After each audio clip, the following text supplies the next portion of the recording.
In December 1804, in the Cathedral of Notre Dame in Paris, Napoleon Bonaparte crowned himself Emperor of the French. Europe had never seen such a sudden and dramatic rise to power. A son of impoverished Corsican nobility to military dictator of France in little more than 10 years. Revolution and war had cleared Napoleon's path to the throne. War would dominate his 10-year reign. A conflict unprecedented in history that would leave millions dead and a continent in turmoil.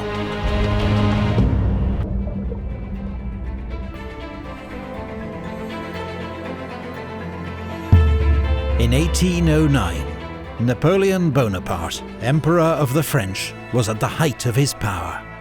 He had just won another crushing victory against Austria at Wagram and imposed a humiliating peace treaty. But the war he'd started in Spain and Portugal, with his ill-judged invasion the previous year, continued to rage. Napoleon had placed his own brother Joseph on the Spanish throne, uniting a proud country against him. His troops had dealt ruthlessly with popular uprisings, while routing a succession of Spanish armies. In February 1809, Marshal Lannes overcame the heroic defence of Zaragoza in a brutal siege that cost 54,000 Spanish lives and 10,000 French. But still, the Spanish and Portuguese remained defiant. And 3 months after their escape from Gorodnya, the British were back. In April, Sir Arthur Wellesley landed in Lisbon to lead a small Anglo-Portuguese army. British redcoats would fight alongside Portuguese troops, who, with the help of British training, would soon prove themselves highly effective. 3 weeks after arriving in Portugal, Wellesley moved against Marshal Soult's Second Corps, which had recently taken Porto. Soult and his troops, preoccupied with plundering the region, had no warning of the British advance, and were soon in headlong retreat, back through the mountains into Spain.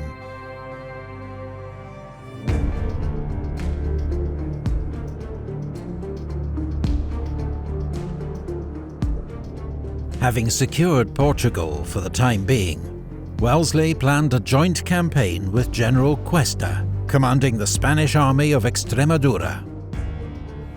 On the 10th of July, the two commanders met at Casas de Miravete to discuss strategy. Relations between these two allies were not straightforward. Spain and Britain had a long history of conflict. The Spanish were deeply suspicious of British intentions in Spain, while the British had a low opinion of the Spanish army, which they considered poorly trained and badly led. Wellesley's request to take over command of Spanish forces was rejected, but the generals agreed to a joint advance up the Tagus Valley towards Madrid, to be supported by General Venegas, advancing from La Mancha. In the face of their advance, Marshal Victor's First Corps withdrew to Talavera, where he was joined by King Joseph and General Sebastiani's Fourth Corps. The French plan was for Joseph's army to defend Madrid, while Marshal Soult led 3 corps down from the north to get behind and trap the Anglo-Spanish forces. But Joseph, worried by Soult's slow progress and General Venegas's advance on Madrid, decided to attack at Talavera.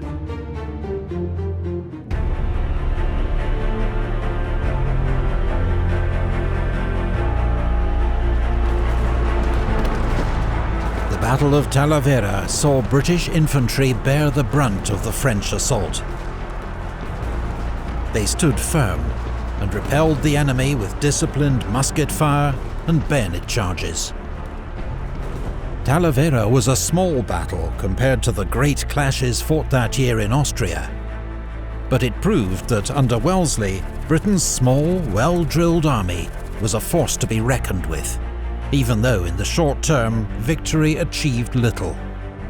Warned of Soult's approach from captured dispatches, the victorious Anglo-Spanish army retreated, while King Joseph and 4th Corps marched against Venegas's army, which they smashed at the Battle of Almonacid. That autumn, the Supreme Junta in Seville, Free Spain's effective government, raised 2 new armies for another attempt to liberate Madrid, planning to converge on the capital from north and south. But Wellesley, ennobled as Viscount Wellington for his victory at Talavera, had been so disgusted by the lack of Spanish cooperation that summer that he refused to risk his army. Predictably, Spain's inexperienced armies met with disaster. At Ocaña, they suffered their biggest defeat of the war, when a smaller force under Marshal Soult routed the Spanish army, taking 14,000 prisoners and 50 cannon. A week later, the army of the left was heavily defeated at Alba de Tormes. There was more bad news when Girona fell to the French after an epic 7-month siege. The Supreme Junta's plans to retake Madrid were in tatters, and southern Spain was now wide open to French attack.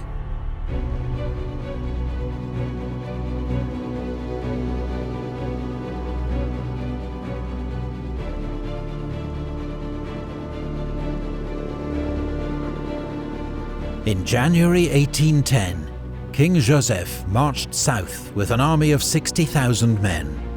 Spanish resistance evaporated. Spain's Supreme Junta was overthrown in a coup, as Córdoba and Seville fell without a fight. Joseph, who still hoped to win over the Spanish with his progressive reforms, was welcomed by many as a saviour from anarchy.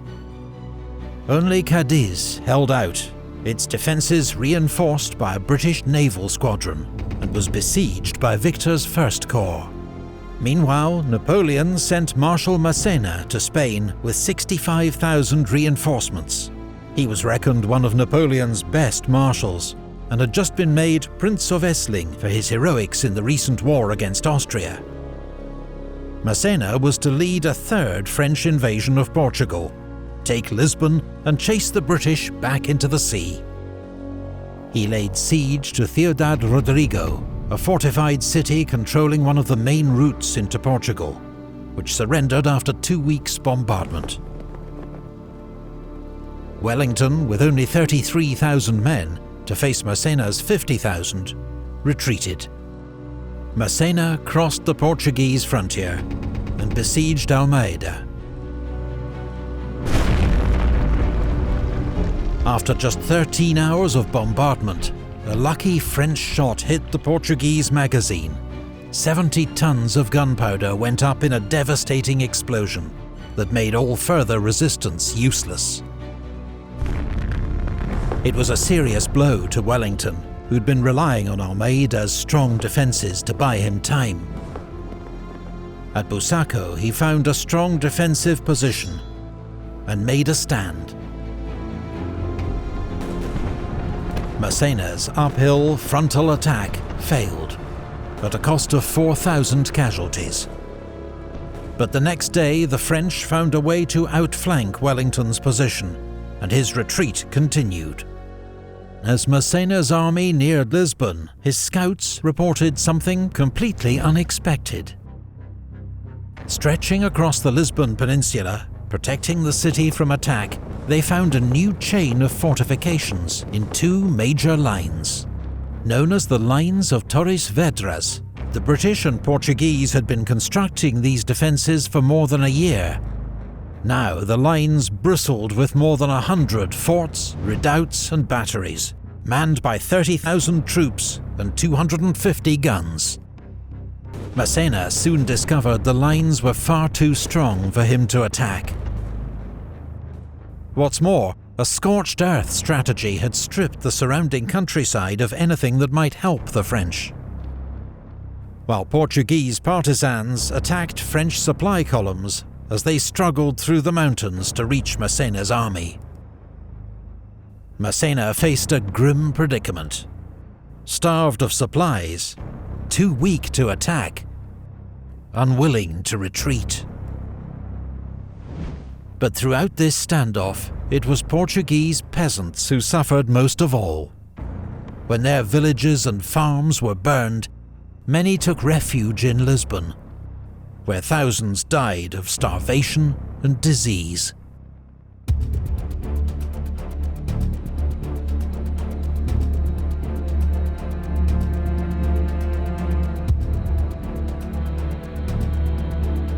Back in France, Napoleon had been preoccupied with his divorce from the Empress Josephine, and then a new marriage to Archduchess Marie-Louise, daughter of the Emperor of Austria.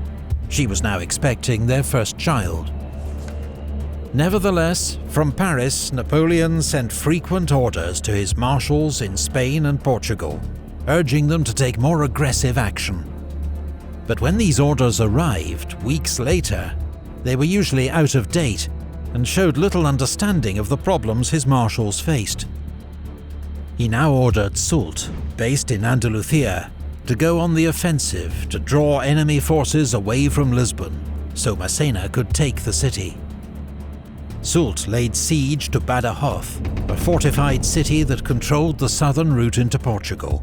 When 12,000 men of the Army of Extremadura marched to its relief, they were routed by Soult, after which the city tamely surrendered, giving up 8,000 prisoners and vast quantities of stores. It was another heavy blow to Spain's armed forces. But remarkably, despite such disasters and their many blundering generals, the Spanish troops remained willing to fight, the courage of the rank and file undimmed. Victor's First Corps, besieging Cadiz, had now been so weakened to support other operations that the Anglo-Spanish garrison decided to attack. The Allies landed along the coast to strike at the French siege lines from the rear. But they were ambushed by the French at Barossa.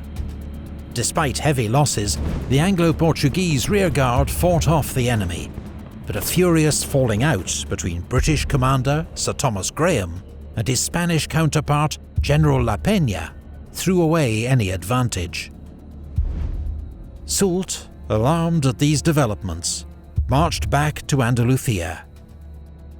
Meanwhile, Massena, out of food and with no prospect of reinforcement, had no option but to retreat. Wellington's army pursued, discovering evidence of several appalling atrocities committed by the French against Portuguese villagers.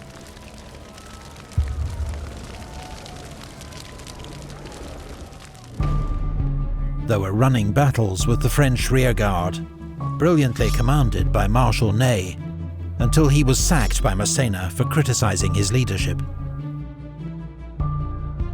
Having chased the French out of Portugal, Wellington besieged Almeida. Massena's army, now rested and reinforced, marched to its aid. The two armies clashed again at Fuentes de Oñoro. In 2 days of heavy fighting, Massena failed to break through Wellington's position to relieve Almeida. The fortress fell the next week, but to Wellington's fury, British bungling allowed most of the French garrison to escape. Massena had lost 25,000 men in Portugal. Now he'd lost Almeida too, and a string of bad decisions, not least to bring his mistress with him on campaign, had cost him the respect of his officers. The Marshal, whom Napoleon had once nicknamed the Dear Child of Victory, was recalled to France in disgrace, never to hold senior command again. Napoleon sent Marshal Marmont to replace him. Meanwhile, Marshal Beresford, the British commander of Portugal's army, was sent to retake Badajoz with 20,000 British and Portuguese troops. When Soult approached with a relief force, Beresford marched to meet him at Albuera. It was one of the bloodiest battles of the war, around 6,000 casualties on each side, with more than a third of the British infantry killed wounded or captured. Marshal Soult declared, "There is no beating these troops in spite of their generals. I always thought they were bad soldiers, now I am sure of it. I had turned their right, pierced their centre, and everywhere victory was mine. But they did not know how to run." Soult had been checked, but he was determined to save Badajoz. The newly arrived Marshal Marmont marched to his aid, and they advanced again. This combined army forced the British to abandon the siege. But when Wellington withdrew to a strong defensive position across the Portuguese border, Soult and Marmont did not pursue. French commanders in Spain had learned grudging respect for Wellington and for the steadiness of his troops. For now, the war in Spain had entered stalemate.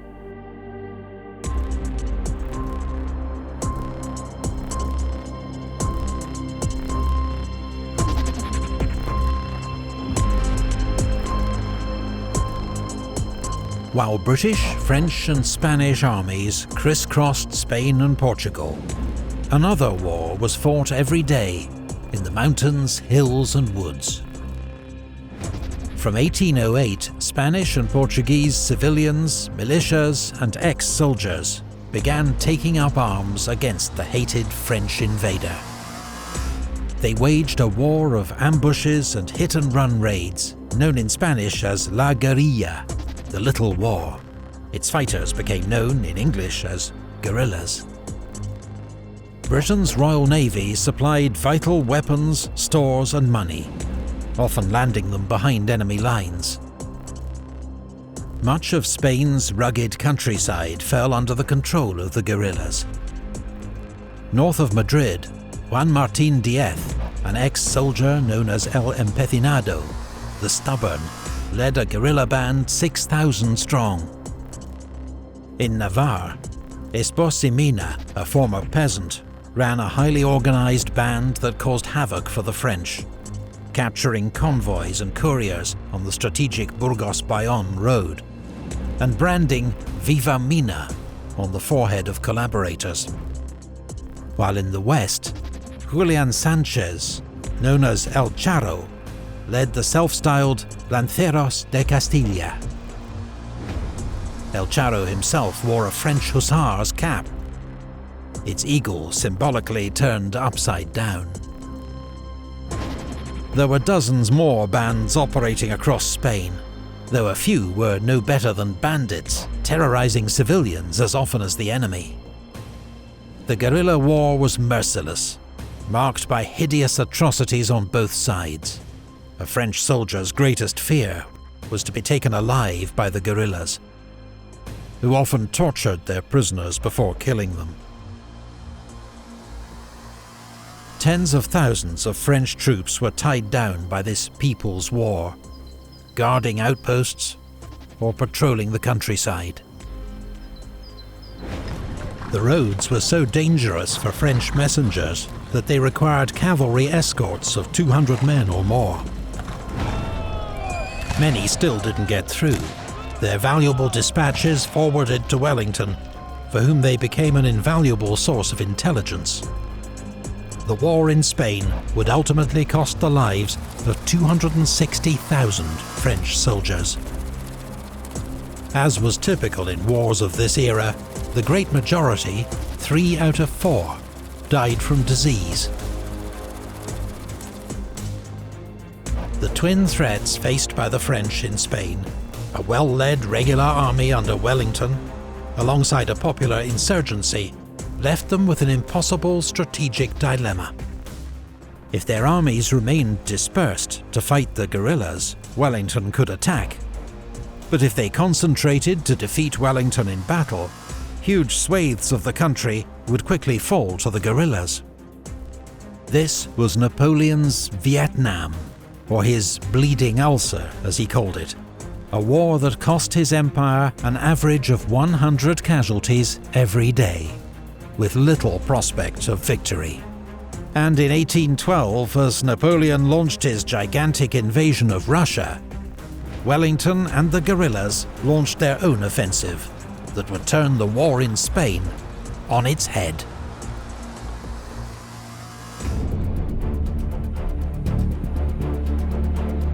By 1812, Napoleon's French Empire had 250,000 troops stationed in Spain, bogged down in a war that seemed to have no end. They faced a bitter struggle against the people of Spain, who'd taken up arms in a guerrilla war, as well as the remnants of Spain's field armies and an Anglo-Portuguese army under Lord Wellington. But French forces in Spain remained formidable and in firm control of the capital, Madrid, and most major cities. And the year began with another great French victory in the south, and a calamity for Spain.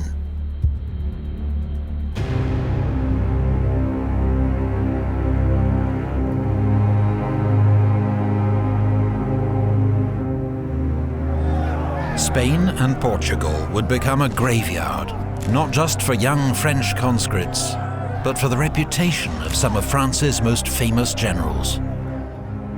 General Junot, Marshal Soult, and Marshal Jourdan had all tasted defeat. Marshal Massena had been recalled in disgrace. Marshal Louis-Gabriel Suchet was the exception. French generals in Spain were notorious for their looting.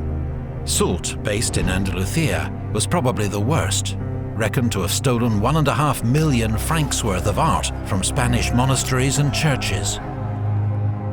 As governor of Aragon, Marshal Suchet behaved very differently. He enforced strict discipline on his troops, punishing any who tried to steal or extort money from the Spanish, while treating local authorities with respect. He combined this hearts and minds strategy with ruthless military action against the guerrillas that was able to establish firm control of Aragon. In June 1811, after a particularly bloody assault, Suchet took the port of Tarragona, for which Napoleon rewarded him with his marshal's baton. The emperor then sent him reinforcements and ordered him to take Valencia. First, he routed a much larger Spanish army that attacked him at Saguntum, before he laid siege to Valencia. The city was packed with Spanish troops and refugees, and to avoid starvation, General Blake surrendered Valencia on the 8th of January 1812. The French took 18,000 prisoners, including 23 generals, and nearly 500 guns. It was a devastating blow to the Spanish cause. But to reinforce Suchet, Napoleon had stripped troops from other armies in Spain, and then withdrawn 25,000 of the best troops for his imminent invasion of Russia. The result was that French forces in Spain were now severely overstretched, just as Wellington prepared to strike.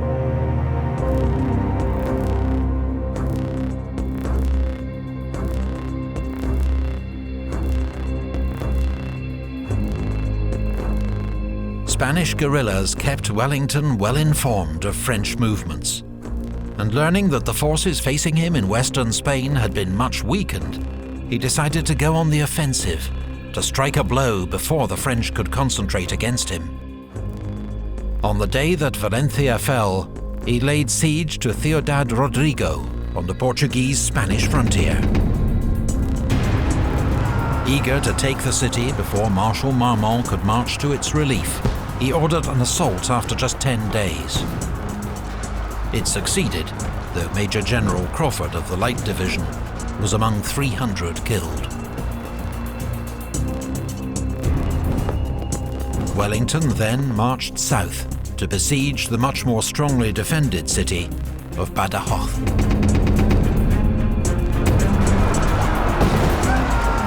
An assault was made on the night of the 6th of April.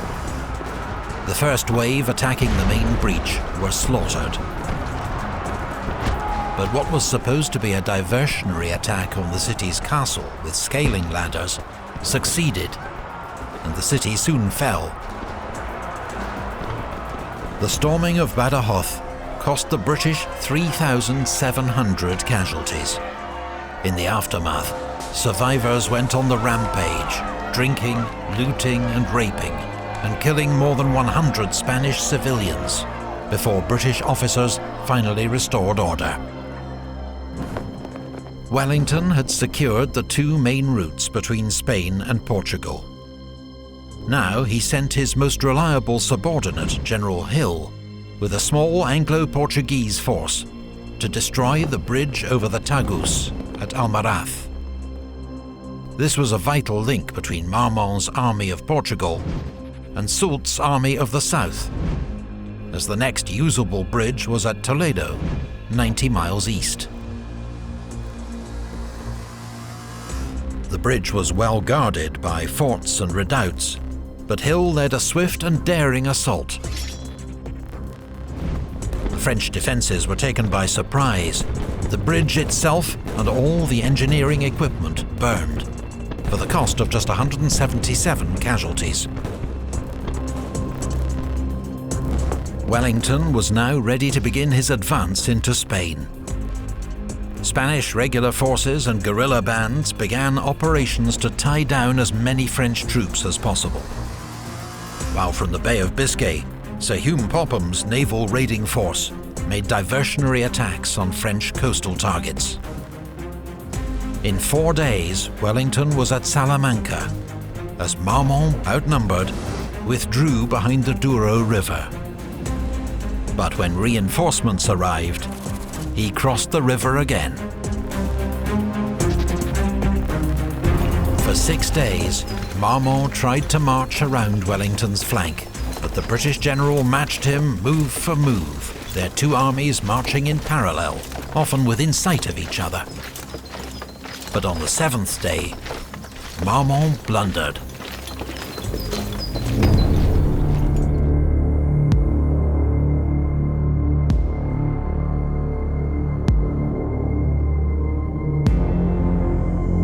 On the morning of the 22nd of July, Wellington's army occupied high ground 4 miles south of Salamanca. Marmont was not interested in a direct assault. He still sought to outflank Wellington, threaten his line of retreat to Portugal, and force him to fall back. Around 8 a.m, the French won a dash for a hill known as the Greater Arapil, which Marmont made his observation point. The French army began to swing round behind him. Marmont had convinced himself that Wellington was an overly cautious general who would not risk attack. The hills hid most of Wellington's army from view, and when Marmont saw dust clouds to the west, he assumed it was Wellington's baggage train leaving Salamanca, beginning their retreat. But it was the British 3rd Division and a Portuguese cavalry brigade moving up to strengthen Wellington's flank. Because he wasn't planning a retreat. He was about to attack.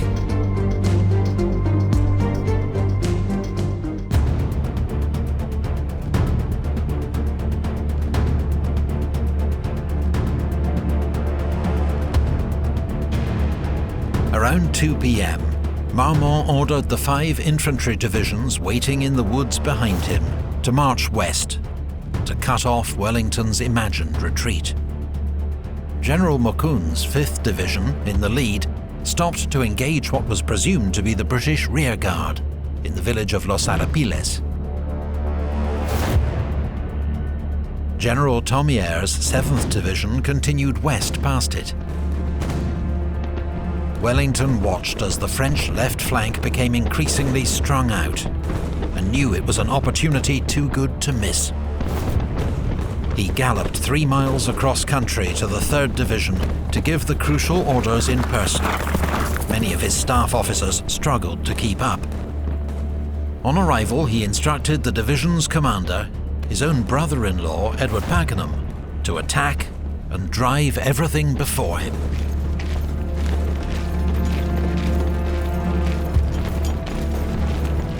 3rd Division's advance was hidden by low hills until the last minute. Thomier's division was caught completely unawares and shattered by the assault. Thomier's himself was killed, half his division killed or captured, the rest soon put to flight. At this crucial moment, Marshal Marmont was hit by a British shell and carried from the field seriously wounded. His second-in-command, General Bonnet, was himself wounded an hour later, so command passed to General Clausel. 45 minutes later, the British 5th Division attacked, supported by 2 Portuguese brigades and General Le Marchand's dragoons. The French saw the cavalry coming and formed square, but were hit first by the British infantry, who unleashed a close-range volley, then charged with the bayonet. The French were routed and charged down by Le Marchand's cavalry. French 6th Division was caught up in the collapse.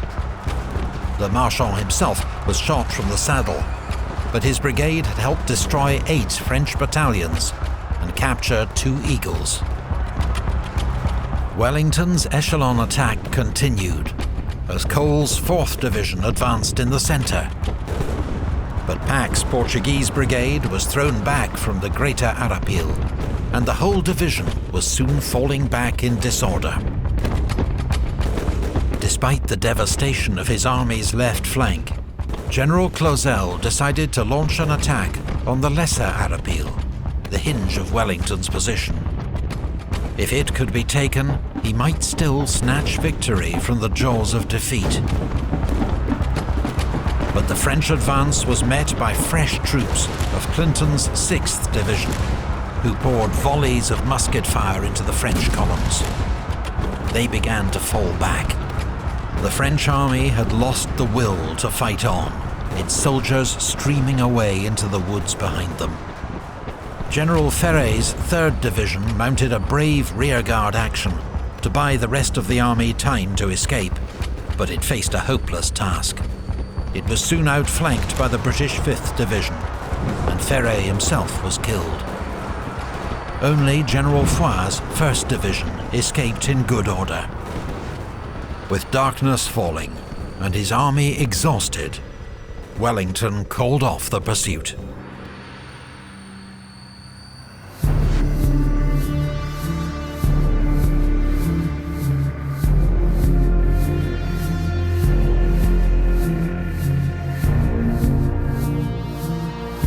Wellington had smashed Marmont's army, taking 7,000 prisoners and killing or wounding 6,000 more, a French casualty rate of 25%, and more than double Wellington's own losses. The next day, dragoons of the King's German Legion attacked the French rearguard and achieved the almost unheard-of feat of charging down a French infantry square and taking another 1,000 prisoners. Wellington now decided to march on Madrid, forcing King Joseph to abandon the capital and retreat to Valencia to join up with Marshal Suchet. On the 12th of August, Wellington liberated the city to scenes of wild celebration. Soult, now at risk of being cut off in Andalusia, abandoned the siege of Cadiz, which had dragged on for 2.5 years, and marched east to join Joseph and Suchet. The following month, Wellington marched north, pushing the French back from Valladolid and besieging the castle of Burgos. But his army lacked heavy guns, and the French garrison fought bravely. As powerful French armies gathered to the north and south, Wellington himself was now in danger of being trapped. He had no choice but to withdraw. Wellington's retreat turned into a desperate forced march through autumn rain. The supply system collapsed, and many starving soldiers looted what food they could find from Spanish villages. Madrid was abandoned and reoccupied by the French on the 1st of November. Wellington was back where he'd started 5 months before. But despite the campaign's dismal conclusion, his strike into Spain had led to the liberation of huge swathes of the country, and left the French more overstretched than ever. Reinforced and resupplied, Wellington would be back the next year to deliver the final blow to Joseph's Spanish kingdom. 1812 had seen the tide of war turn, and not just in Spain, because 2,000 miles to the east, in Russia, catastrophe had engulfed La Grande Armée.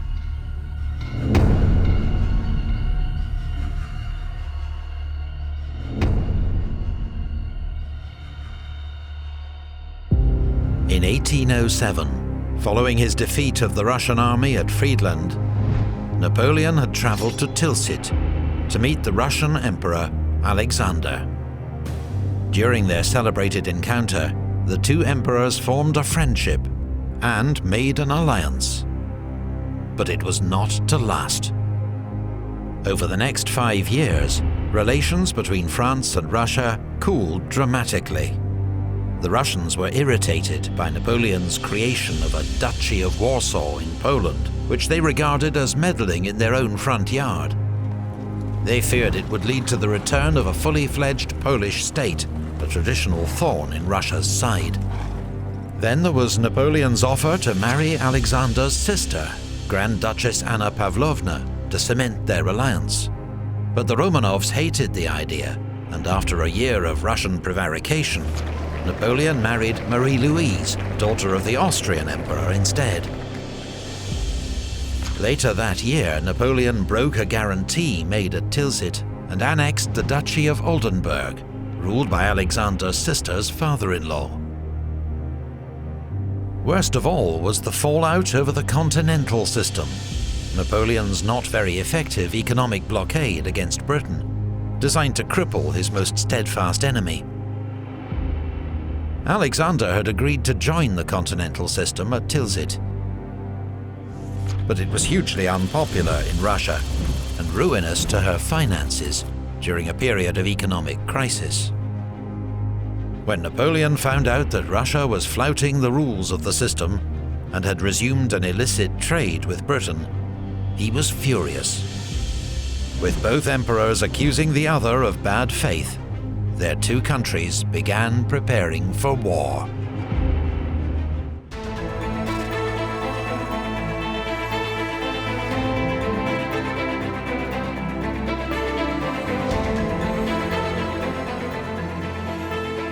Napoleon knew an invasion of Russia was a massive undertaking, especially as he still had an unfinished war in Spain that was tying down more than 200,000 troops.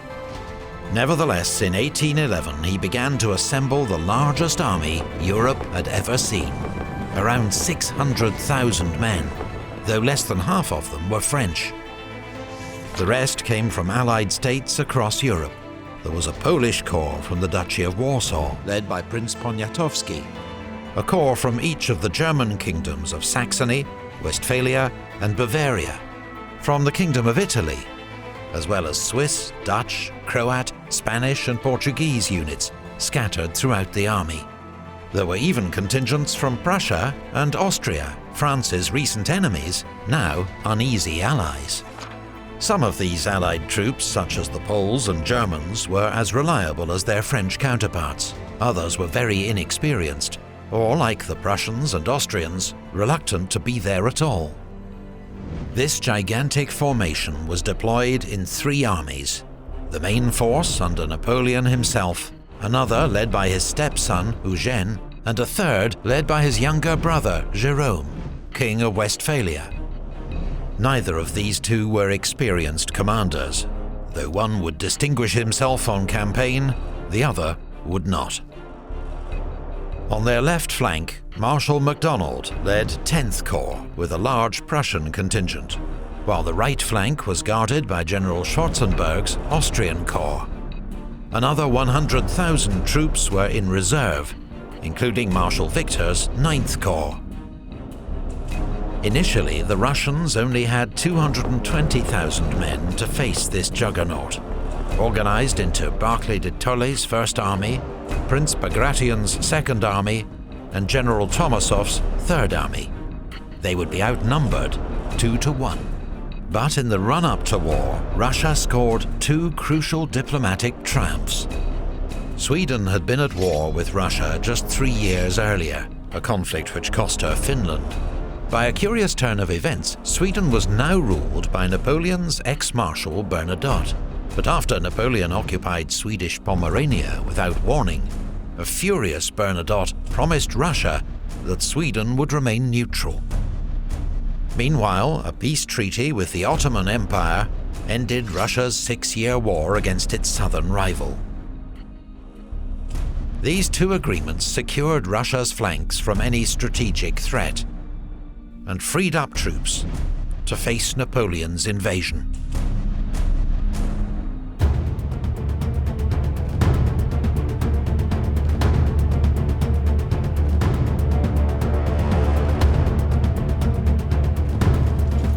On the 24th of June 1812, French troops began crossing the Niemen River into Russian territory. The army was so large, the crossing took 5 days. Napoleon's plan was to attack north of the impassable Pripet marshes and defeat Barclay's army, while Jérôme pinned Bagration in place. French forces would then swing south to trap Bagration. Napoleon expected the campaign to be over in 5 weeks. But the sheer size of the French army convinced the cautious Barclay that retreat was his only option. Prince Bagration, a much more aggressive commander by instinct, and often Barclay's fierce critic, was forced to agree. As they withdrew, they burned villages and crops, part of a scorched earth strategy to deny supplies to the enemy. In 4 days, Napoleon had reached Vilnius, but Barclay was gone. To the south, Jérôme failed to pin down Bagration. So when Davout's First Corps swung southeast to trap him, he'd already withdrawn to safety. Napoleon's younger brother was out of his depth. Stung by the Emperor's criticism, humiliated when his troops were put under Marshal Davout's command, he resigned his post and returned to Westphalia. The campaign was already beginning to expose serious flaws in Napoleon's plan. Knowing his troops would struggle to live off the land in this impoverished region, he'd organized huge supply depots and transport units to feed the army. But wagons rolled slowly along Russia's bad roads, which were turned to rivers of mud by summer thunderstorms. The army had to make frequent stops to allow its supplies to catch up. Bad news for Napoleon's plan to catch the Russians, but a much-needed relief for the many thousands of young conscripts in his army, not used to hard marches day after day. Many were soon dropping out with exhaustion. Others deserted. There were also huge problems of command and control over a vast multinational army that was 3 times bigger than any Napoleon had commanded before. La Grande Armée, once famed for its speed of maneuver, had become a lumbering beast. After a pause to rest and regroup at Vilnius, Napoleon resumed his advance. Barclay continued his retreat to Vitebsk, where he hoped Bagration's Second Army would be able to join him. But Davout blocked Bagration's path at Sultanovka, forcing him to make for Smolensk instead. At Vitebsk, Napoleon clashed with Barclay's rearguard, but once more the Russians escaped, after setting fire to all the stores they couldn't take with them. Meanwhile, 300 miles away, on Napoleon's southern flank, Russian Third Army attacked and defeated the Saxon 7th Corps, forcing Napoleon to divert Schwarzenberg's Austrian Corps to their aid. By the end of July, Napoleon had advanced 250 miles into Russia, much further than he'd planned. and the long marches in extreme summer heat continued to take a heavy toll on his men. Without fighting a major battle, the army had already suffered 20% casualties, from exhaustion and illness, particularly typhus and dysentery. The army had entered Russia with 250,000 horses, but they were now dying at a rate of 1,000 every day, from exhaustion and lack of fodder. It wasn't just cavalry horses that were dying, but the very horses that were supposed to haul the army's transport wagons, making a bad situation worse.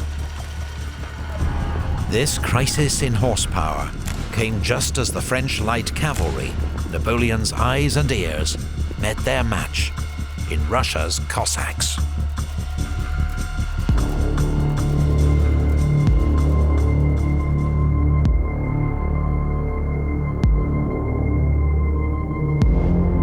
Cossacks, self-reliant, proud, ruthless, and superb horsemen, didn't play by the same rules as other European cavalry. Every day they shadowed Napoleon's army, swooping in whenever they saw an easy target, but melting away into the forests if they were attacked by a stronger force.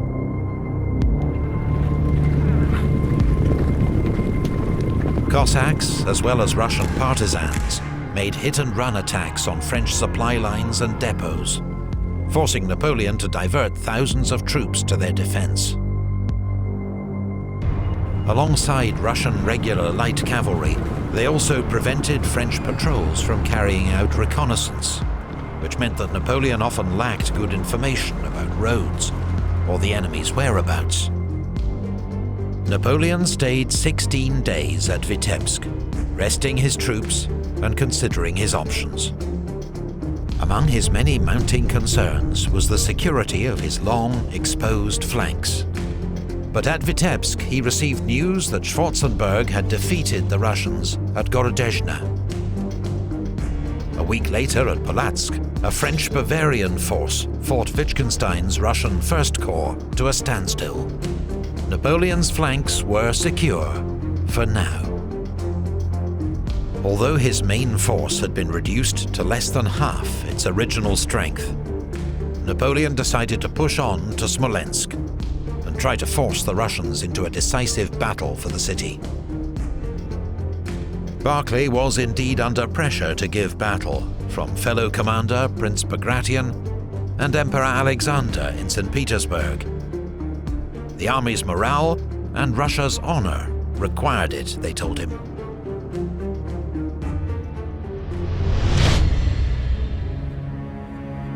With the First and Second Russian armies finally linking up near Smolensk, Barclay decided to attack Napoleon's army, which he believed was concentrated around Rudnya. The offensive was led by General Platov's Cossacks, who surprised a French cavalry division at Inkovo. But alarmed by false reports that Eugene's Fourth Corps was outflanking him to the north, Barclay called off the attack. Napoleon, reassured that Barclay's offensive posed no real threat, began a grand outflanking move to the south to take Smolensk and cut off the Russian retreat. The so-called Smolensk maneuver was Napoleon at his best, using Murat's cavalry to screen his movements and keep Barclay in the dark. The Emperor reached the Dnieper on the evening of the 13th of August. His engineers quickly threw up 4 pontoon bridges, and by dawn the next day, his army was across. Marshal Davout led a second column across the river at Orsha. But a single Russian division, the 27th, fought a heroic fighting retreat from Krasny, delaying the French advance and buying time for Bagration to reinforce the Smolensk garrison. The chance for a surprise assault on the city was lost. And as the Russian army began to pull back, Napoleon displayed an uncharacteristic lack of urgency, even halting the army for a parade to mark his 43rd birthday. When the main attack on Smolensk began 2 days later, Napoleon opted for a frontal assault. 150 French guns battered the city, as 3 French corps attacked its medieval fortifications. The Russians resisted bravely, but Barclay, fearing encirclement, ordered another retreat. With Smolensk in flames, the Russians began to pull out, just as the French fought their way into the city, to scenes of utter devastation. Bagration's Second Army withdrew first. As Barclay's army followed, its rearguard was caught by Ney's Third Corps at Valutino. General Junot, commanding the Westphalian 8th Corps, had orders to cut off Barclay's retreat. But having crossed the river, he did nothing, and the opportunity was lost. A furious Napoleon swore that Junot would never now win his marshal's baton. The Battle of Smolensk cost both sides around 10,000 casualties, and destroyed one of Russia's most historic and holy cities, but settled nothing.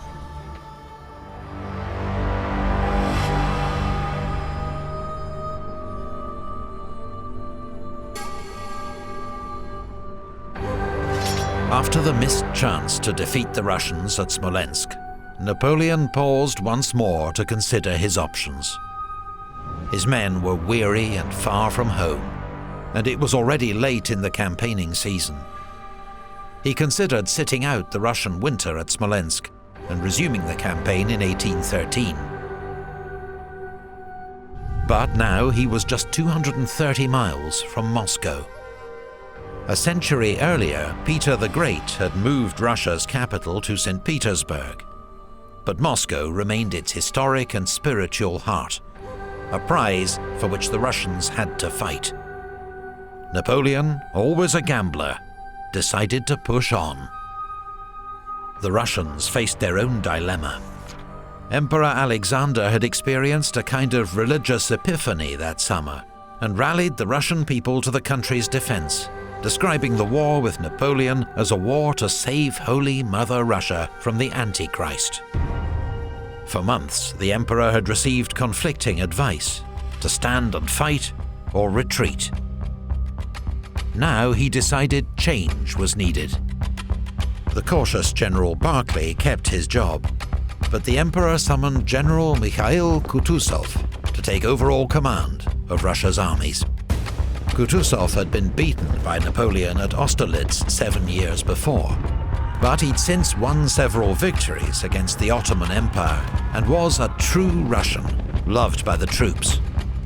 Although Kutuzov agreed with Barclay's strategy of delay, he saw that constant retreats were destroying the soldiers' and the nation's morale. If Moscow was given up without a battle, the fallout could be disastrous. And so, 70 miles west of the city, near the village of Borodino, the Russian army prepared to make a stand.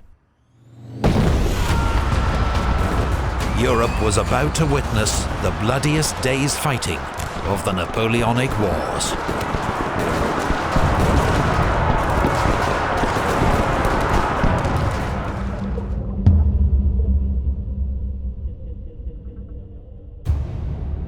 September 1812.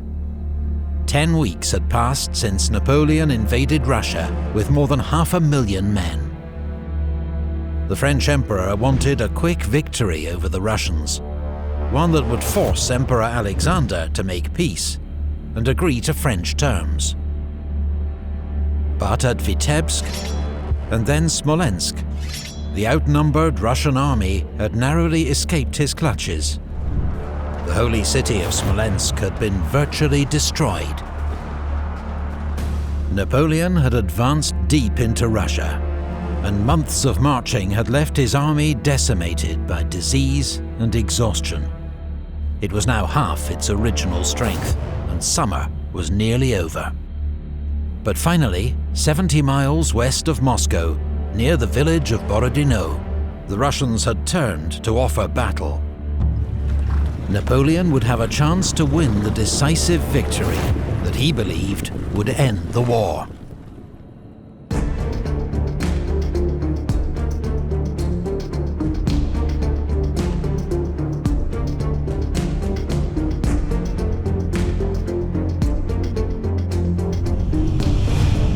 Russian army, commanded by the 67-year-old, one-eyed veteran General Kutuzov, occupied a defensive position across the two main roads leading from Smolensk to Moscow. General Barclay de Tolly's First Army was on the right, its front protected by the Kalatsha River, steep-banked but shallow and easily forded. Prince Bagration's Second Army was on the left, a more open position but reinforced by major earthworks, the Great Redoubt, and what the French nicknamed, for their shape, the Flèches, the arrows. Another forward redoubt at Shevardino was expected to delay the enemy's advance. Historians still dispute the size of the Russian army, but it's likely Kutuzov had around 121,000 men and 680 guns at Borodino. On the 5th of September, Napoleon's army began to arrive from the west, around 130,000 men and 585 guns. Napoleon quickly saw that the Shevardino redoubt would have to be taken before he could deploy his army, and ordered an immediate assault. The attack was led by Compan's 5th Division of the 1st Corps, supported by the Polish 5th Corps to the south. In several hours of heavy fighting, the redoubt changed hands more than once. But late that evening, the Russians finally withdrew to their main line, and the redoubt fell to the French. Its capture had cost them an estimated 4,000 casualties, while the Russians lost around 6,000 men. Napoleon noted how few prisoners were taken, a worrying sign of the enemy's unbroken resolve. Both sides spent the next day preparing for battle.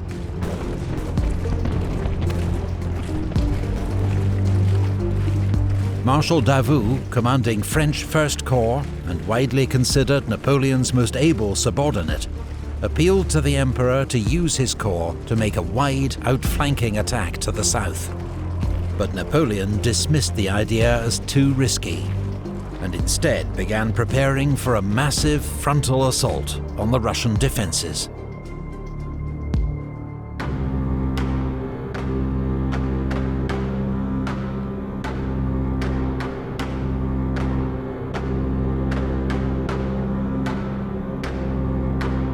Shortly after dawn on the 7th of September, Orthodox priests paraded one of Russia's holiest icons, Our Lady of Smolensk, before the Russian army. It was a stirring sight for many devout Russian soldiers, thousands of whom would not live to see dusk. The battle began at 6 a.m. as French batteries opened a deafening cannonade against the Russian defences.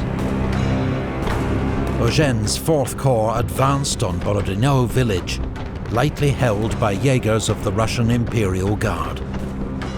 After clearing the village, his infantry crossed the Kalatsha and advanced towards the Great Redoubt, but were driven back with heavy losses.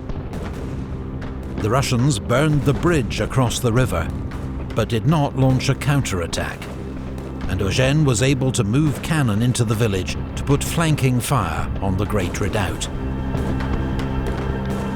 In the centre, Davout's 1st Corps began its advance against the Flèches, coming under heavy fire.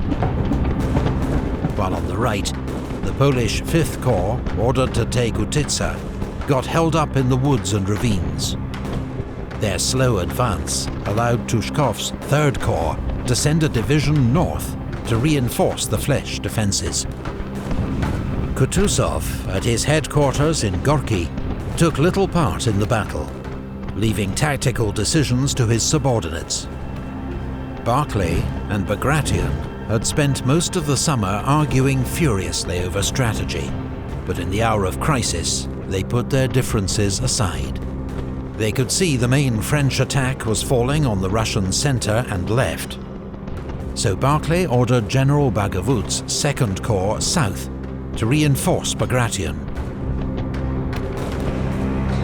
Fighting around the Flèches intensified as the French captured one of the earthworks, only to be driven out by a Russian counterattack. Davout himself was injured in the fighting as he fell from his dying horse, but he refused to leave the field.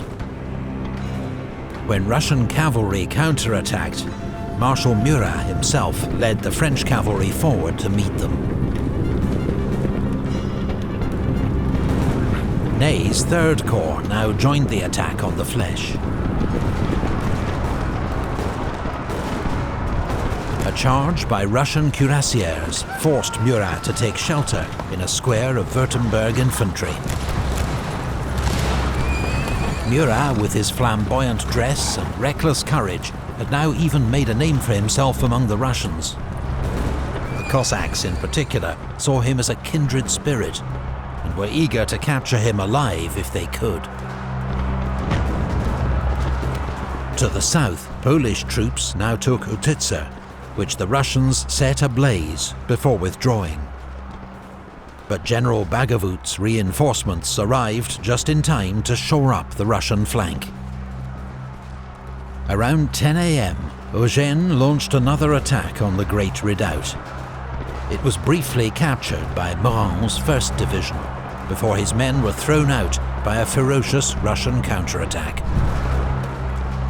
The Russian army's 27-year-old artillery commander, General Kutesov, was killed leading one of these counterattacks.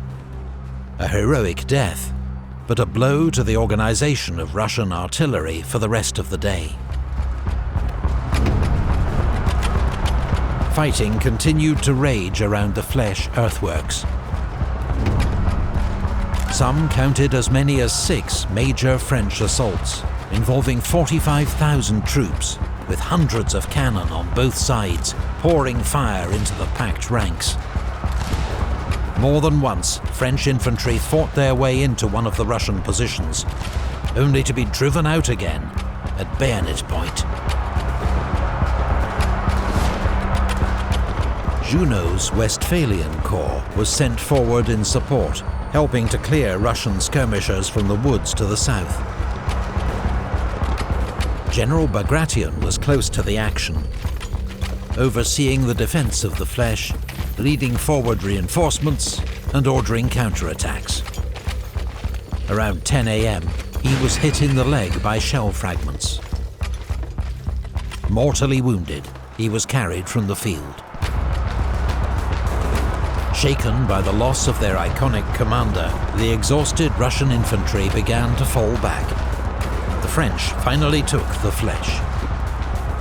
Marshal Murat then led forward Friant's division, 1st Corps' last reserve, supported by waves of heavy cavalry on both flanks. Russian grenadiers formed squares to ward off the French cuirassiers, while their own guard cavalry fought the French in a giant confused melee, with heavy losses on both sides. The Russians resisted doggedly, but the combined onslaught of French artillery, cavalry and infantry proved irresistible. As the Russians pulled back, Friant's infantry fought their way into the village of Semyenovskaya. The Russian centre was in disarray and seemed close to breaking. Surely now was the time for Napoleon to deliver the knockout blow.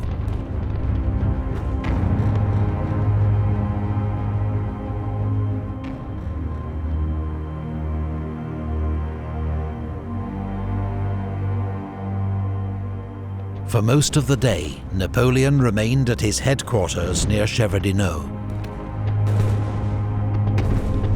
Those around him later said that illness, as well as the exertions of the long campaign, had left him tired and irritable. As the Russian centre buckled, Murat and his staff urged him to send forward his last reserve, the Imperial Guard. The Emperor refused. "If there is another battle tomorrow," he asked them, "where is my army?" But he did make one exception. Barclay was continuing to move troops from his unengaged right wing to bolster the centre. As Osterman Tolstoy's 4th Corps arrived behind the Russian centre, French observers feared they were massing for an attack. So Napoleon ordered forward General Sorbier's Guard artillery. His batteries opened a devastating fire on the enemy. Yet even as they were mown down in their ranks, the Russian infantry stood their ground. On the Russian right wing, all remained quiet, so General Platov, commander of the Don Cossacks, proposed that he lead an attack on the lightly defended Borodino village. Permission received, Generals Platov and Uvarov led a force of 8,000 Cossacks and cavalry across the Kalacha River. They fell on French and Italian troops around Borodino with complete surprise, spreading panic and disorder. Grouchy's 3rd Cavalry Corps had to be pulled back across the river to drive off the Russians. Russian commanders saw this raid as a missed opportunity, but it had delayed the next French attack by 2 hours, and may have persuaded Napoleon that he was right to hold back his reserve.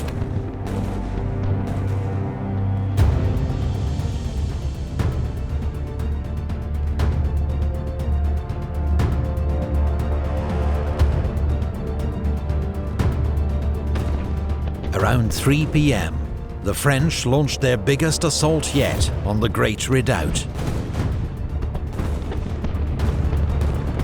Russian gunners targeted the French infantry advancing to their front, allowing French cavalry to outflank the redoubt and charge it from the rear. Saxon cavalry were first in, cutting down Russian infantry and gunners almost to the last man. It was an astonishing feat by the horsemen, against all the rules of war, and testament to the ferocity of the fighting. As Eugene's infantry consolidated their hold on the redoubt, he ordered forward all the available cavalry to exploit this success. But they were met and checked by the last Russian cavalry reserves. Eugene now implored Napoleon to commit the Imperial Guard, but again the Emperor refused. "I will not destroy my guard," he told his staff. "I am 800 leagues from France, and I will not risk my last reserve."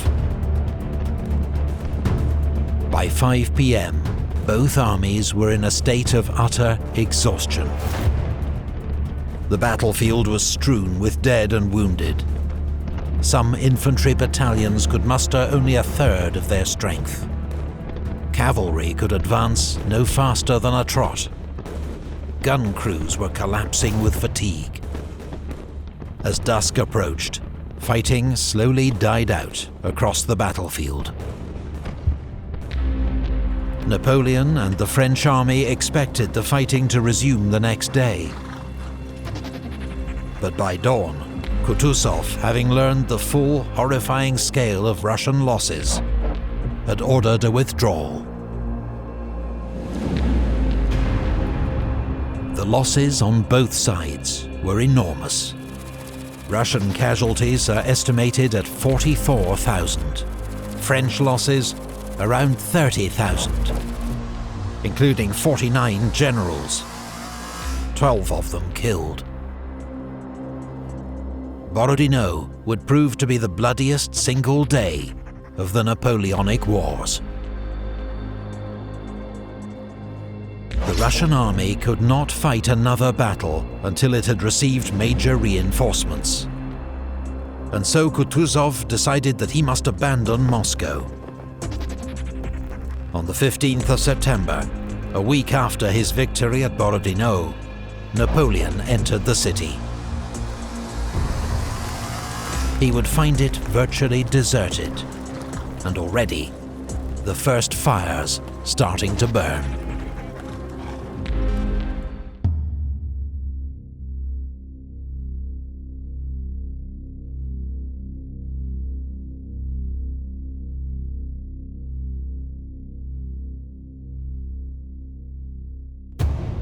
the 15th of September 1812. 83 days after invading Russia, a week after his costly victory at Borodino, Napoleon entered Moscow. He expected to be greeted by dignitaries, formally offering the city's surrender. Instead, he discovered that 90% of Moscow's inhabitants had fled. A fire had started the previous night and was blamed on drunken soldiers. But over the next 48 hours, fires continued to break out across Moscow, until most of the city was ablaze. Count Fyodor Rostopchin, the city's governor, had ordered that Moscow be destroyed rather than allowed to fall into enemy hands. And now fires were being started deliberately by Russian criminals, freed from jail and acting on police orders. French soldiers rounded up and shot any they could catch. But the inferno was impossible to contain. In 4 days, 2/3 of Moscow was destroyed. With the fires finally under control, Napoleon's soldiers turned their attention to systematically looting the ruined city. While from his new quarters in the Kremlin, Napoleon sent a letter to Emperor Alexander in St. Petersburg, inviting him to make peace and end the war. He received no reply. Napoleon waited, confident that Alexander would eventually negotiate. But as the days passed, he grew increasingly uneasy. Cossack raids were disrupting his vital communications with Paris, as well as the arrival of supplies. While the steady attrition of French forces and Russian reinforcements meant Napoleon was outnumbered for the first time in the campaign. Rumours also reached him that his reluctant allies, Prussia and Austria, were in secret talks with his enemies. Napoleon had proposed that the army winter in Moscow, but that now looked too dangerous. Reluctantly, he accepted that the army would have to move back to Smolensk to find safe winter quarters. Napoleon knew how severe Russian winters could be, but continued to put off his departure, reassured by fine October weather, and hoping that at the last minute there might be a message from Alexander offering peace. It never came. On the 13th of October, the first light snow fell. 5 days later, Kutuzov launched a surprise attack on Murat's advance guard at Vinkova and defeated it. Napoleon, stung into action, gave the order for the army to leave Moscow the next day.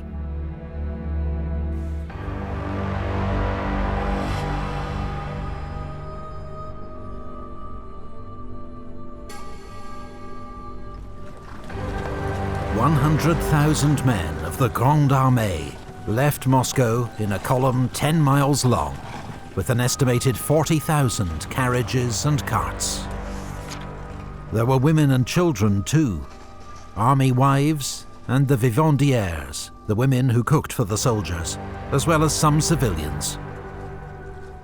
Every wagon and pack was stuffed with as much food and loot as possible.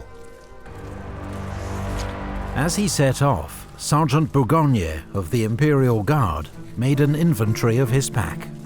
It contained several pounds of sugar, some rice, some biscuit, half a bottle of liqueur, a woman's Chinese silk dress embroidered in gold and silver, several gold and silver ornaments, amongst them a piece of the cross of Ivan the Great. Besides these, I had my uniform, a woman's large riding cloak, 2 silver pictures in relief, 12 inches long and 8 high, all in the finest workmanship. Also several lockets and a Russian prince's spittoon set with precious stones. I wore over my shirt a yellow silk waistcoat, which I had made myself out of a woman's skirt. Over that, a large cape lined with ermine and a large pouch, hung at my side by a silver cord. This was full of various things, amongst them a crucifix in gold and silver and a little Chinese porcelain vase.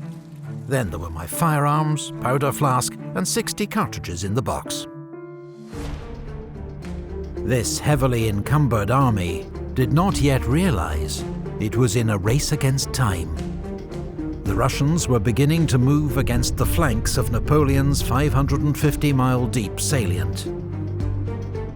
That very day, Wittgenstein's army was driving back Marshal Saint-Cyr's outnumbered force at Polotsk and drawing Victor's 9th Corps west to support them. In the south, Admiral Chichagov's advance had Schwarzenberg's Austrian Corps falling back to cover Warsaw. The corridor was closing. And then there was the weather. Though Napoleon was confident his army could reach winter quarters in Smolensk in 20 days, well before the more extreme temperatures were due to hit. Napoleon planned to withdraw via Kaluga, through unspoilt country where the army could forage for supplies. But Kutuzov sent General Dokhturov's 6th Corps to block the road at Maloyaroslavets. In fierce fighting, Italian troops of Eugene's 4th Corps drove the Russians out of the town. It was a hard-won victory, reminiscent of the fighting at Borodino. Kutuzov now stood between Napoleon and Kaluga. Napoleon now took the unusual step of conferring with his marshals, and after discussing various options, he decided that rather than seek another major battle, they would retreat the way they'd come, along the Smolensk road. Napoleon had hoped to avoid this route, as it meant marching back through country already stripped bare of supplies. The day after the fighting at Maloyaroslavets, Napoleon was nearly captured by a group of Cossacks, and saved only by General Rapp's charge at the head of his escort. After this close shave, Napoleon had a phial of poison made up, which he carried around his neck in case of capture.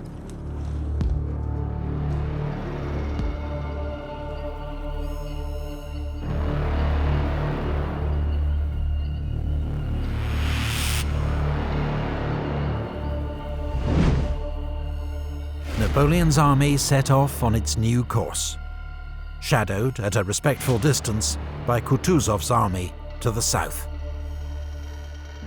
They passed the old battlefield of Borodino, a grisly, unnerving sight where crows pecked at half-buried corpses. Relentless marching quickly began to tire out men and horses. A few days later, the temperature fell below freezing. The army's overworked, starving horses died en masse. Discipline began to break down, as some drivers simply dumped the sick and wounded by the roadside to try to ensure their own survival. As the French column became increasingly strung out, General Miloradovich, commanding Kutuzov's advance guard, fell on Davout's rear guard outside Vyazma. For a few hours, Davout's 1st Corps was cut off, until Eugene and Ney came to his rescue. The battle ended with street fighting in Vyazma, as the French hastily evacuated the burning town. For the soldiers of the Grande Armée, so unaccustomed to retreats and routes, Vyazma was an alarming, demoralizing blow.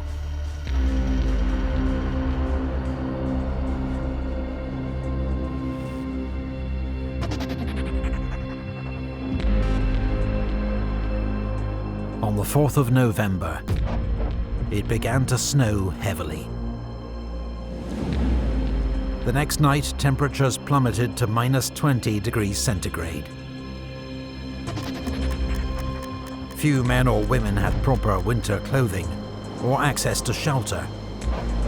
Many froze to death overnight. The next morning, wagons and guns were abandoned. Many soldiers sought to save themselves, ignoring officers, stealing horses and food, and leaving the column to scour the countryside for supplies. Many of these foragers were found by the Cossacks. Some cut down or lanced, others robbed of every possession and left to freeze. In a few cases, they were handed over to peasants, eager for retribution against the foreign invaders who had plundered all they owned. As the army struggled on towards Smolensk through blizzards, Napoleon ordered Eugene's 4th Corps to strike out for Vitebsk, where there were large French supply depots.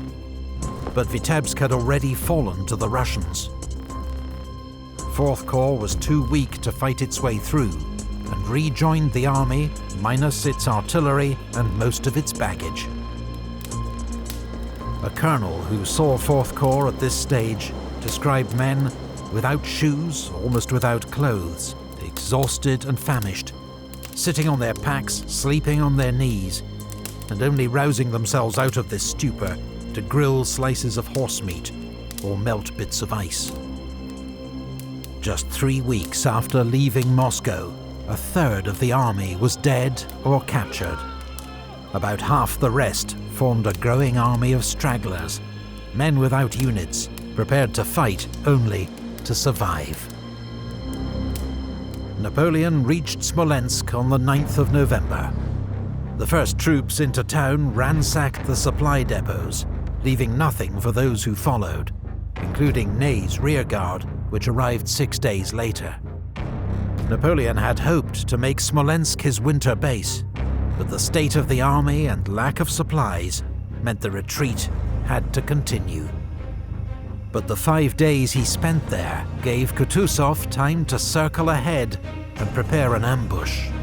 When the French retreat resumed, he struck 30 miles west of Smolensk at Krasny. In 3 days of desperate fighting through knee-deep snow, Napoleon used his Imperial Guard to hold open the road, as Eugene and Davout's corps fought their way through the ambush with heavy losses. 2 regiments of the Young Guard were ordered to make a sacrificial counterattack to keep the Russians at bay, and were virtually annihilated. Kutuzov held back many of his troops and was blamed for not trying to destroy Napoleon's army when he had the chance. It's possible he was concerned at the number of raw conscripts in his own army, also suffering terribly in the freezing conditions.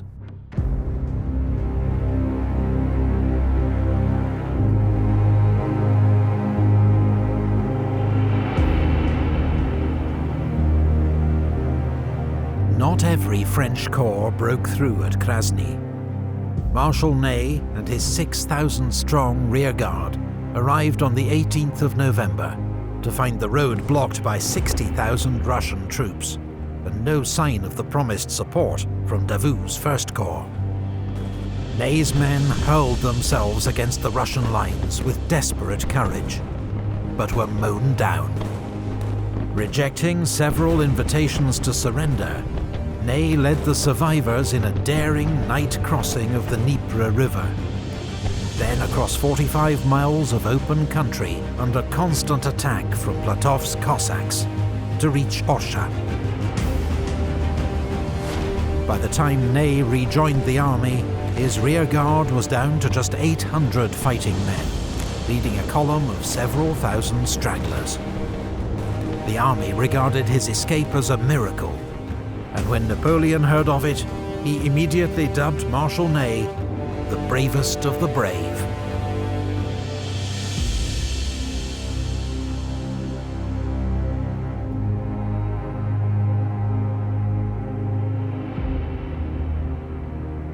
Napoleon had escaped one trap, but now 3 Russian armies were closing in from different directions and outnumbered him nearly 3 to 1. From the east, Kutuzov's main army with 65,000 men. From the north, Wittgenstein with 30,000, steadily driving back Marshal Victor's 9th Corps. And from the south, Admiral Chichagov's Army of Moldavia with 34,000. having detached General Ostensacken with 30,000 to prevent Schwarzenberg's Austrians and Reynier's Saxon Corps marching to Napoleon's aid. Napoleon was heading for Minsk, a major French supply base with vast stores of the food, clothing, shoes and ammunition that his army so desperately needed. But on the 21st of November, disastrous news arrived. Minsk had fallen to Chichagov. He'd then marched on Borisov, driven out the Polish garrison, and captured its bridge over the Berezina River. By rights, the Berezina ought to have frozen solid by now, so Napoleon could have crossed anywhere. But a sudden thaw had turned the river into a torrent of ice and freezing water.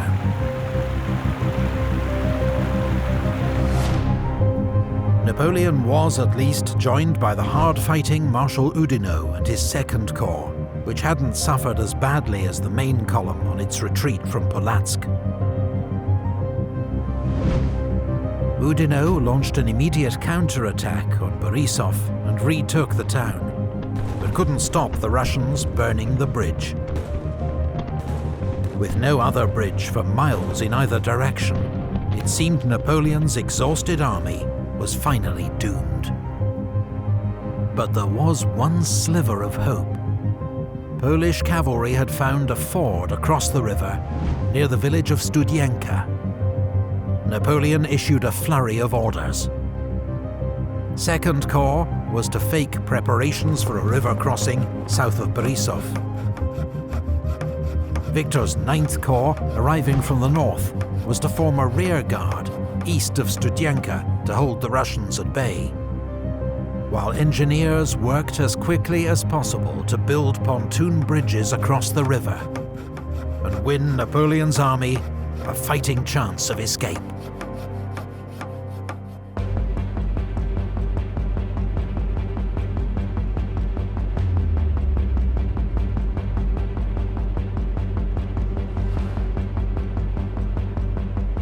On the afternoon of the 25th of November, General Eblé's Dutch engineers began building two 300-foot pontoon bridges across the Berezina River.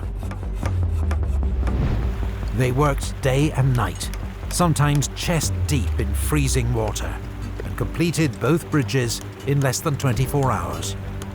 Few of the engineers survived the ordeal. Chichagov had been totally fooled by the diversion south of Borisov, and was moving his troops south to face it, allowing Napoleon's army to begin crossing its rickety bridges virtually unopposed. Oudinot's Second Corps led the way to secure a bridgehead, followed the next day by the remnants of the main army. Priority was given to formed troops, still able to fight. For the time being, the army's vast crowd of stragglers remained on the far bank. By the time Chichagov realized his mistake and began moving north, Napoleon had troops in place to defend the crossing. On the east bank, General Partonneux's 12th Division, 4,000 relatively fresh troops from Victor's 9th Corps, formed the rearguard. As Platov's Cossacks approached from the east, the vanguard of Kutuzov's main army, Partonneux tried to rejoin 9th Corps. But caught in a swirling blizzard, with visibility down to 50 meters, he marched straight into Wittgenstein's army. His entire division was killed or captured. The next morning, Chichagov and Wittgenstein launched coordinated attacks on both sides of the river. There was desperate fighting on the west bank, where Marshal Oudinot was, yet again, seriously wounded, but his Swiss infantry held the line, until General Doumerc's cuirassiers, the army's last heavy cavalry, charged and routed the Russians. At great cost, Polish and German troops of Victor's rearguard held off the Russians until dark, then pulled back across the bridges. For 2 nights, officers had been trying to get the vast camp of stragglers to cross the bridges when they weren't being used. But with temperatures reaching -30 centigrade, they'd preferred to stay put, huddled around their fires. At dawn on the 29th, with the army leaving and the Russians approaching, thousands of stragglers surged in panic towards the bridges. Dozens were crushed underfoot. Others fell or were pushed into the water, or tried to swim, which was certain death. When French engineers burned the bridges at 9 AM, thousands were cut off and left to the mercy of the advancing Cossacks. Some became prisoners. Others were simply put out of their misery.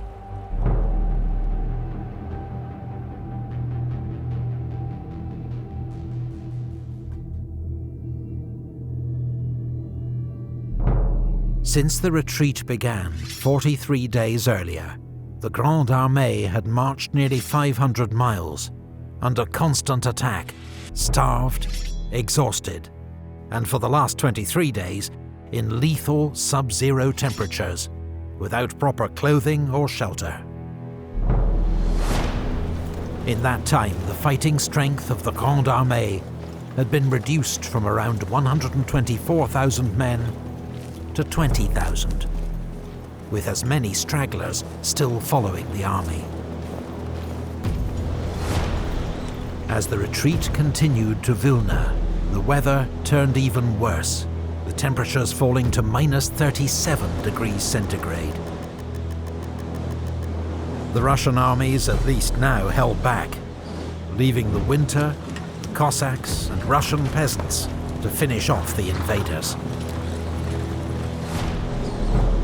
On the 5th of December, Napoleon left the army, travelling incognito across Europe at breakneck speed, and reaching Paris in just 13 days.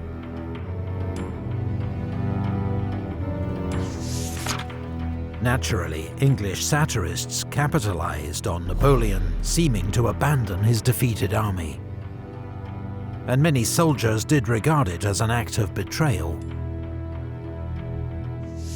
But his generals supported his decision to leave.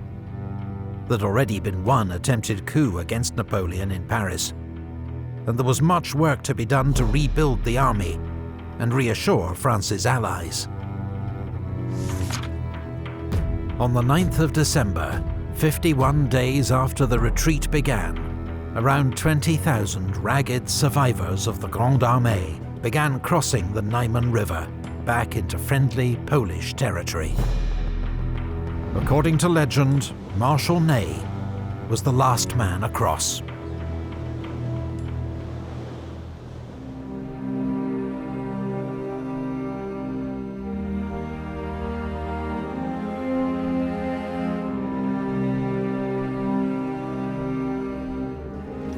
Napoleon's invasion of Russia had proved to be one of the greatest military disasters in history. He had made fatal miscalculations about geography, logistics, and above all, Russia's political and strategic response to his invasion. These blunders cost his empire around 500,000 men, as well as 250,000 horses and 1,000 cannon. Put another way, of every 12 men who marched into Russia with the Grande Armée, one was killed in action or died of wounds. 2 were taken prisoner, one of whom died in captivity. 7 died from disease or the effects of climate. Just 2 returned alive.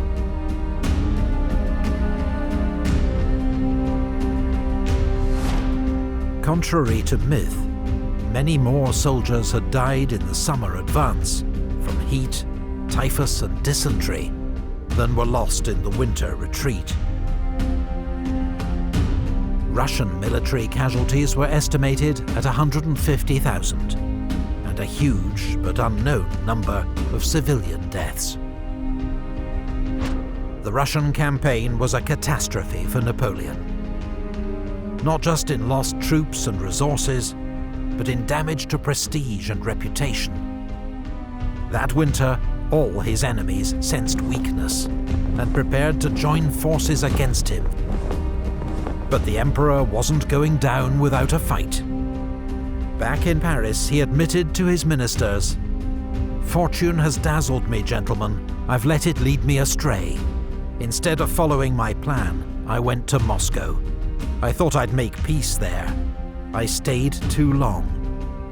I've made a grave mistake, but I'll have the means to repair it."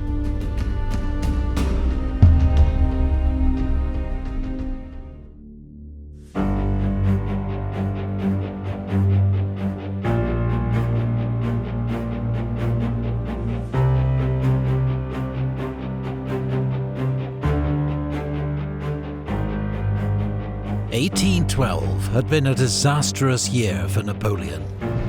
His invasion of Russia had led to the almost total destruction of an army of 500,000 men. Now Poland and Germany were wide open to Russian attack. Some advised Emperor Alexander that this was the time to make a favourable peace with Napoleon.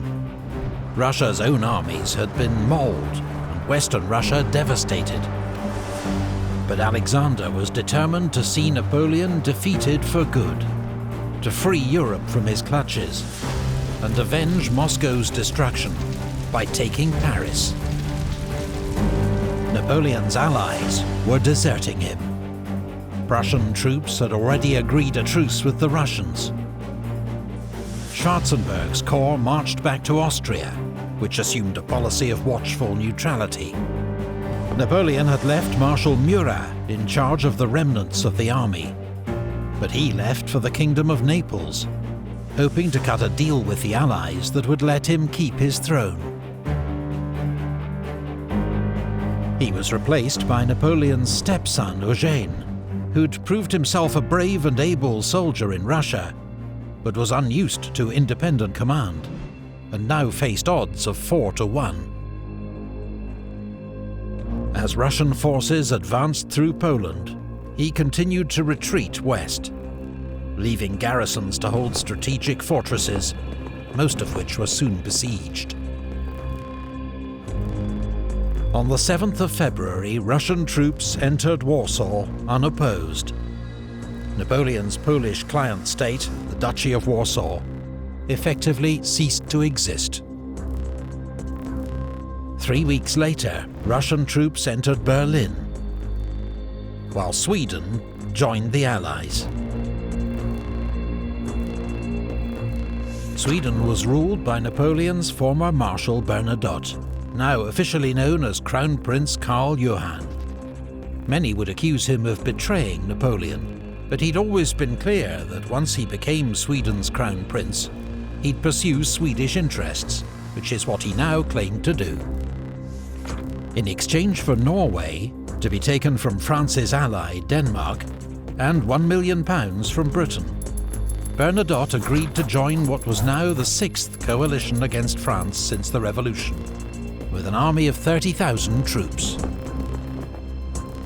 10 days later, King Frederick William of Prussia declared war on France. It followed weeks of indecision. The king was widely seen as a weak character and terrified of Napoleon. But with guarantees of Russian military support, the return of lost territory, and enormous financial and material aid from Britain, he agreed to field an army of 80,000 men. On the 17th of March, he issued a proclamation to the people of Prussia and Germany, "An mein Volk," to my people, summoning them to fight for Prussia and Germany's honor, in what would soon be known as the German War of Liberation. The Prussian army had been greatly reformed since its humiliating defeat to Napoleon in 1806. A military commission headed by General von Scharnhorst had sacked nearly 200 old generals and abolished flogging. expanded recruitment, and introduced exams for officers, and overhauled training, tactics, and drill.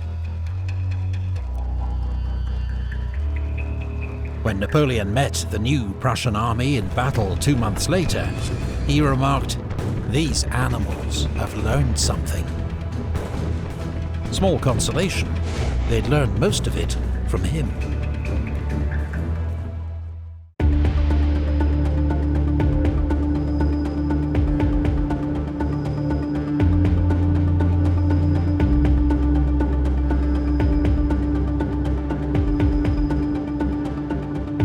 As his enemies massed in Germany, Napoleon was in Paris, working tirelessly to build a new army with which to face them.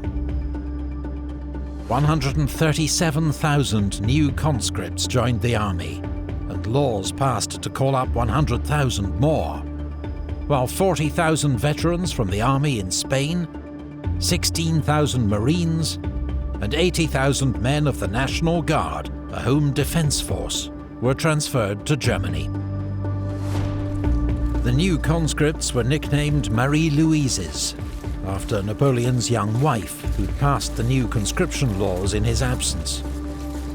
They were young and raw, 2/3 were teenagers, and there was a severe lack of experienced officers and NCOs. In short, the countless irreplaceable veterans now lying beneath Russian soil. There was also a critical shortage of cavalry, a crisis mocked by British satirists. It would take Napoleon longer to replace the many thousands of horses and trained horsemen who'd perished in Russia. When Napoleon left Paris for Germany in mid-April, the French situation was precarious. Eugene had been forced back behind the river Elbe to the fortified city of Magdeburg. Dresden, the capital of Saxony, had fallen to the Prussians. The Duchy of Mecklenburg-Schwerin became the first German state to defect from Napoleon's Confederation of the Rhine. Russian Cossacks raided as far as Hamburg, inspiring local revolts against French occupying forces. Meanwhile, Austria stood on the sidelines, so far declining to back either side. Napoleon's miraculous feat of organization meant he now had more than 200,000 troops in Germany. And the Emperor's personal magnetism was undimmed. The morale of his army was high. The Russians, on the other hand, lost their iconic commander, Field Marshal Kutuzov, to pneumonia on the 28th of April. His role was taken over by General Wittgenstein. Russian troops were exhausted and far from home, their army weakened by the need to contain French garrisons across Poland and Germany. Prussia and Sweden had yet to fully mobilize their strength, and Allied forces barely mustered 100,000 men. They were now heavily outnumbered by Napoleon, and the French Emperor decided to strike quickly. He ordered Marshal Davout to Hamburg with 35,000 men to secure his northern flank. He would march against the Russian and Prussian forces converging on Leipzig to force a decisive battle. Victory would make Austria think twice about joining the Allies, allow him to rescue the 90,000 men trapped in garrisons across Germany and Poland, and re-establish his dominance over Europe.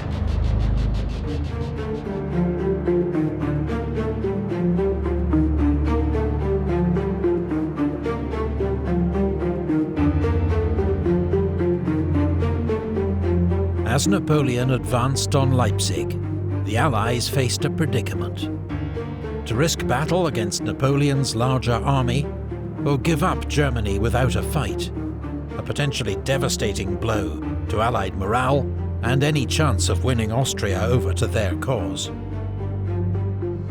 Allied headquarters made the bold decision to attack. They knew most of Napoleon's army was made up of raw conscripts. that their own troops were better trained and had a great superiority in cavalry and artillery. The Allies agreed that as Napoleon crossed the Sarla River, they would hit his right flank before he could concentrate the full mass of his forces. The two armies were on a collision course, but Napoleon's shortage of cavalry meant he lacked information about Allied movements. On the 1st of May, Marshal Bessieres, commanding the cavalry in Murat's absence, was carrying out reconnaissance himself when he was hit by a cannonball and killed instantly. Bessieres was the second of Napoleon's marshals to be killed in action, and like Lannes, an old comrade and trusted friend. The Allies were able to surprise Napoleon, falling on Marshal Ney's Third Corps near Lutzen. Ney's troops had to cling on in the face of a Russian and Prussian onslaught, while Napoleon rapidly redirected his other corps to fall on the enemy's flanks. At one stage, Napoleon had to personally help rally routing troops as they broke in the face of determined Prussian assaults. But on the whole, his young conscripts fought with courage. And despite hours of savage fighting, Wittgenstein could not exploit his early advantage. As French reinforcements arrived, the battle turned against him. Towards dusk, the Allies were forced to break off the engagement, though they'd inflicted around 22,000 casualties, losing just half as many men. General von Scharnhorst, mortally wounded, was among them. Crucially, Napoleon's lack of cavalry meant he was unable to pursue the enemy, who retreated in good order. Expecting the Prussians to fall back on Berlin, Napoleon sent Marshal Ney in pursuit, while he continued east. But the Allied army stayed together, withdrawing to a defensive position at Bautzen, deliberately close to the Austrian border, hoping to entice Schwarzenberg to intervene, and daring Napoleon to violate Austrian neutrality. Neither happened. Instead, Napoleon ordered Ney to swing south to fall on the Allies' northern flank, while he launched a frontal assault to pin them in place.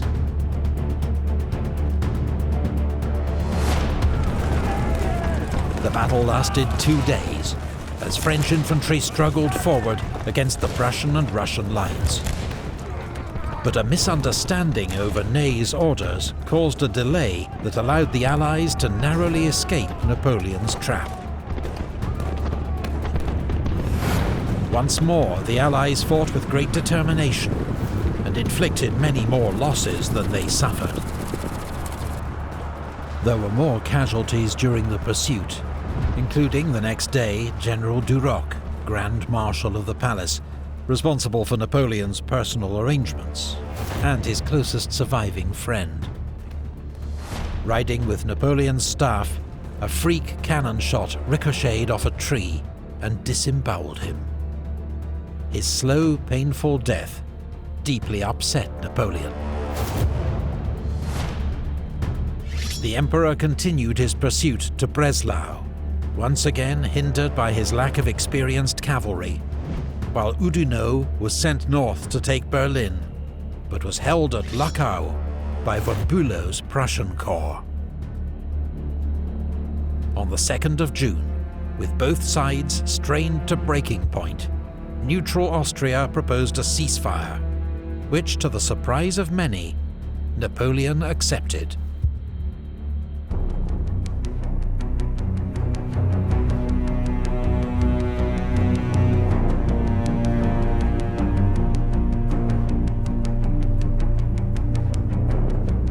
The armistice of Plaswitz would last more than 2 months, a period of intense diplomacy and military mobilization by both sides. Napoleon wanted time to rebuild his cavalry, a shortage of which had allowed the Allies to escape twice. But he also wanted to keep Austria on side, which he feared might join the Allies with 200,000 troops, even though Emperor Francis I was now his father-in-law, since Napoleon's marriage to his daughter Marie-Louise in 1810. Austrian Foreign Minister Clemens von Metternich, who'd become one of 19th century Europe's most influential statesmen, now took centre stage. Metternich wanted peace and to see Austria restored as a great European power, which meant Napoleon contained, but not crushed, which would hand too much power to Russia. In June, he travelled to Dresden to ask Napoleon to make concessions, while promising the Allies that if he did not, Austria would join them. But Napoleon dismissed Metternich's terms out of hand. He would not return the Illyrian provinces to Austria, agree to the repartition of Poland, or the breakup of the Confederation of the Rhine. All were out of the question. Napoleon famously threw his hat to the ground in fury. "Peace and war lie in your Majesty's hands," Metternich is said to have warned him. "Today you can still make peace. Tomorrow it may be too late." But Napoleon preferred war to what he called a humiliating peace.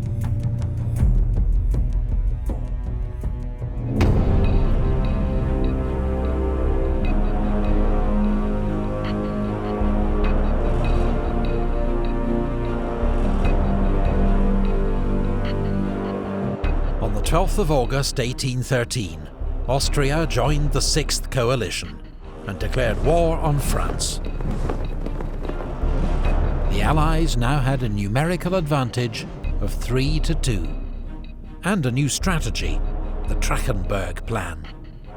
Recognizing Napoleon's genius, the Allies would avoid battle with the Emperor and instead target his marshals, threaten his flanks, and wear down French forces, until it was time to close in for the kill.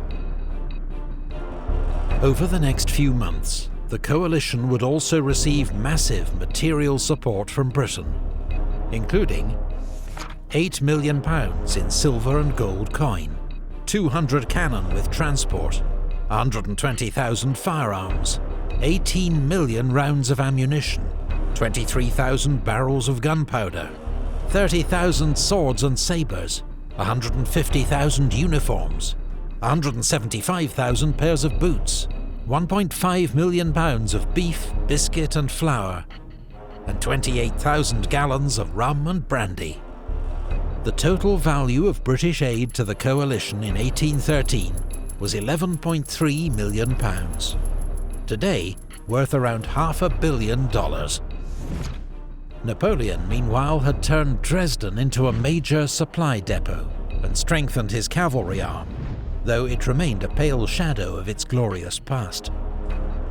Murat returned to lead it, his secret approach to the Allies having been rebuffed. But when news arrived of King Joseph's disastrous defeat to Wellington's Anglo-Spanish-Portuguese army at the Battle of Vitoria, Napoleon had to send Marshal Soult, one of his best commanders, to salvage the situation.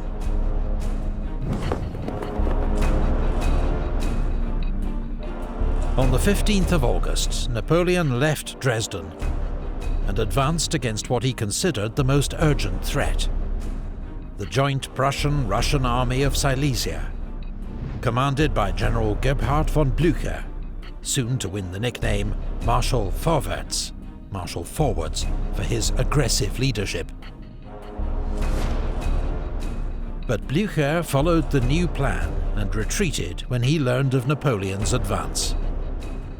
Napoleon then received news from Marshal Saint-Cyr, holding Dresden with 20,000 men, that Schwarzenberg's gigantic Army of Bohemia was approaching, and the city and its supplies were in danger. Napoleon left Marshal MacDonald to keep an eye on Blücher, and raced back to Dresden, sending Van Damme's First Corps to threaten Schwarzenberg's communications. By the time the Allied assault began, enough reinforcements had arrived to fight off the attack.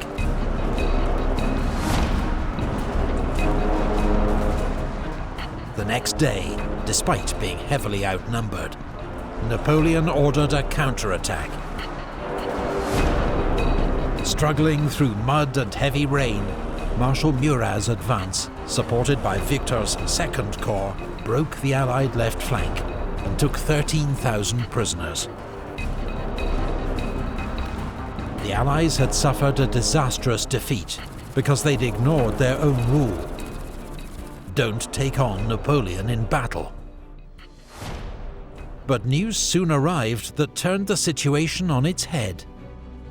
Marshal Oudinot had resumed his advance on Berlin with 66,000 men, but in 3 days of heavy combat around Grossbeeren, he was defeated by Bernadotte's Army of the North. Some of the most savage fighting was between Napoleon's Saxon allies and von Bülow's Prussians, two German states that for now remained on opposing sides. 3 days later, at the Katzbach River, Blücher inflicted a crushing defeat on Marshal MacDonald, driving some French troops into the river itself. MacDonald lost 30,000 men, 3 Eagles and 100 guns, for Blücher's 22,000 casualties. 3 days after Napoleon's victory at Dresden, as Van Damme's corps pursued the Allies, it became trapped in wooded valleys around Kulm and was overrun. General Van Damme himself was dragged from his horse by Cossacks, as he and 10,000 of his men were made prisoner. Napoleon sent Ney to take over from Oudinot, who engaged Bülow's Prussian corps at Dennewitz. The Prussians, fighting to save Berlin, held their own until Russian and Swedish reinforcements arrived to turn the battle decisively in the Allies' favour.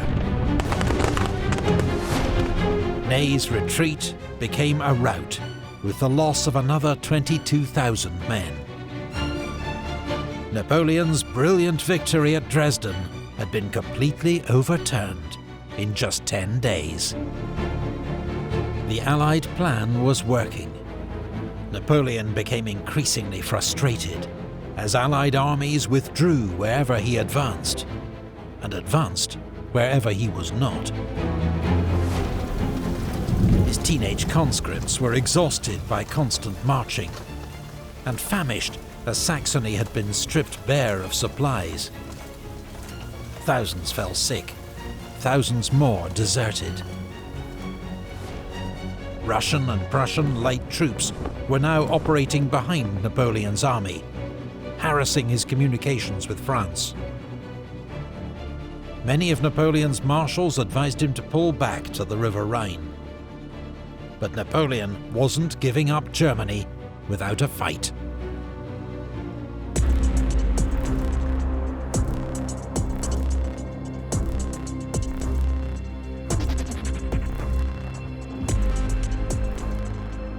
By October 1813, Napoleon faced 1/3 Allied troops in Germany, converging on him from 3 directions.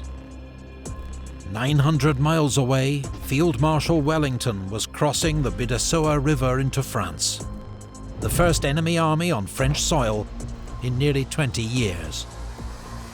While the Kingdom of Bavaria, a French ally since the days of Austerlitz, had secretly agreed to switch sides and would declare war on France on the 14th of October. Napoleon planned to defend the line of the River Elbe. But the arrival of General Bennigsen's reserve Russian army freed up Blücher, who suddenly marched to join forces with Bernadotte and forced his way across the Elbe at Wartenburg. Napoleon went north with 150,000 men, seeking the decisive battle that would change his fortunes. But once more, Blücher narrowly escaped him. Then came news from Murat, who'd been left with 67,000 men to cover Schwarzenberg. The enemy had bypassed Dresden and was heading for Leipzig. If the city fell, Napoleon would be cut off from France. Once more, he was advised to fall back to the Rhine. But instead, Napoleon ordered all his forces to concentrate at Leipzig. He would risk everything in one great battle to decide the fate of his empire and the fate of Europe.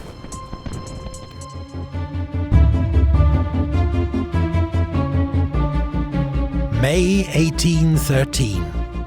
While Napoleon's Grande Armée began its fight back in Central Europe following the disastrous invasion of Russia, 1,200 miles away, at the other end of Napoleon's embattled empire, another enemy was poised to strike.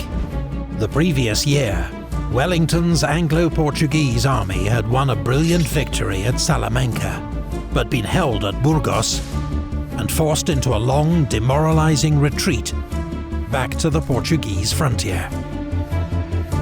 But after a winter of rest, reinforcement and training, Wellington's army was stronger than ever. 100,000 men, many of them battle-hardened veterans. And for the first time, he had sufficient cavalry and artillery, while transport and medical services had also been improved. Morale was sky high.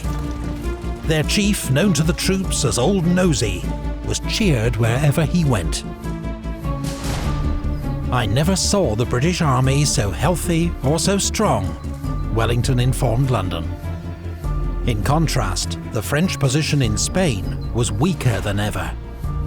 Napoleon severely underestimated the threat posed by Wellington, and had just withdrawn 20,000 French troops for his own use in Germany.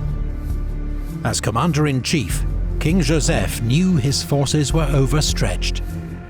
Napoleon allowed him to give up Madrid and move his capital to the more easily defended Valladolid.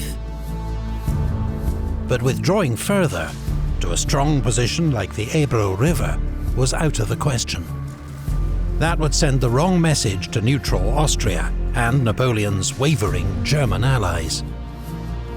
And so, with serious concerns, Joseph and his Chief of Staff, Marshal Jourdan, awaited Wellington's offensive.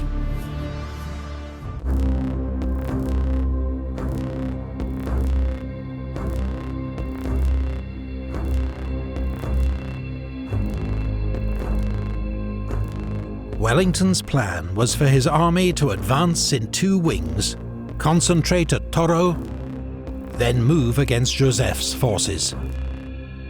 In the south, Murray's Anglo-Sicilian Spanish force, based in Alicante, had just repelled an attack by Marshal Suchet at the Battle of Castalla.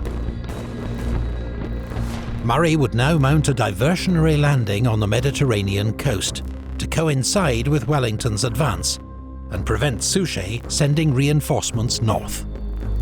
Wellington had also counted on large-scale support from Spanish regular forces, of which he was, since November 1812, theoretically commander-in-chief.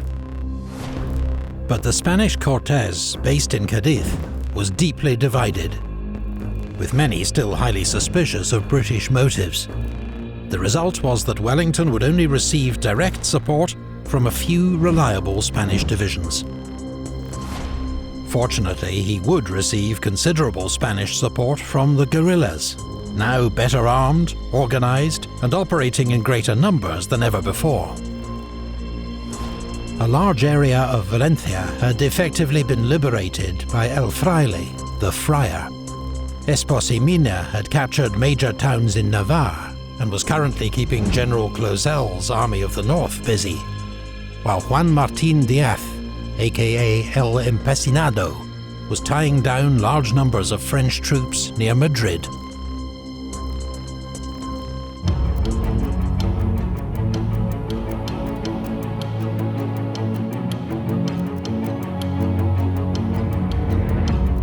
On the 22nd of May, Wellington bid farewell to Portugal and began his advance.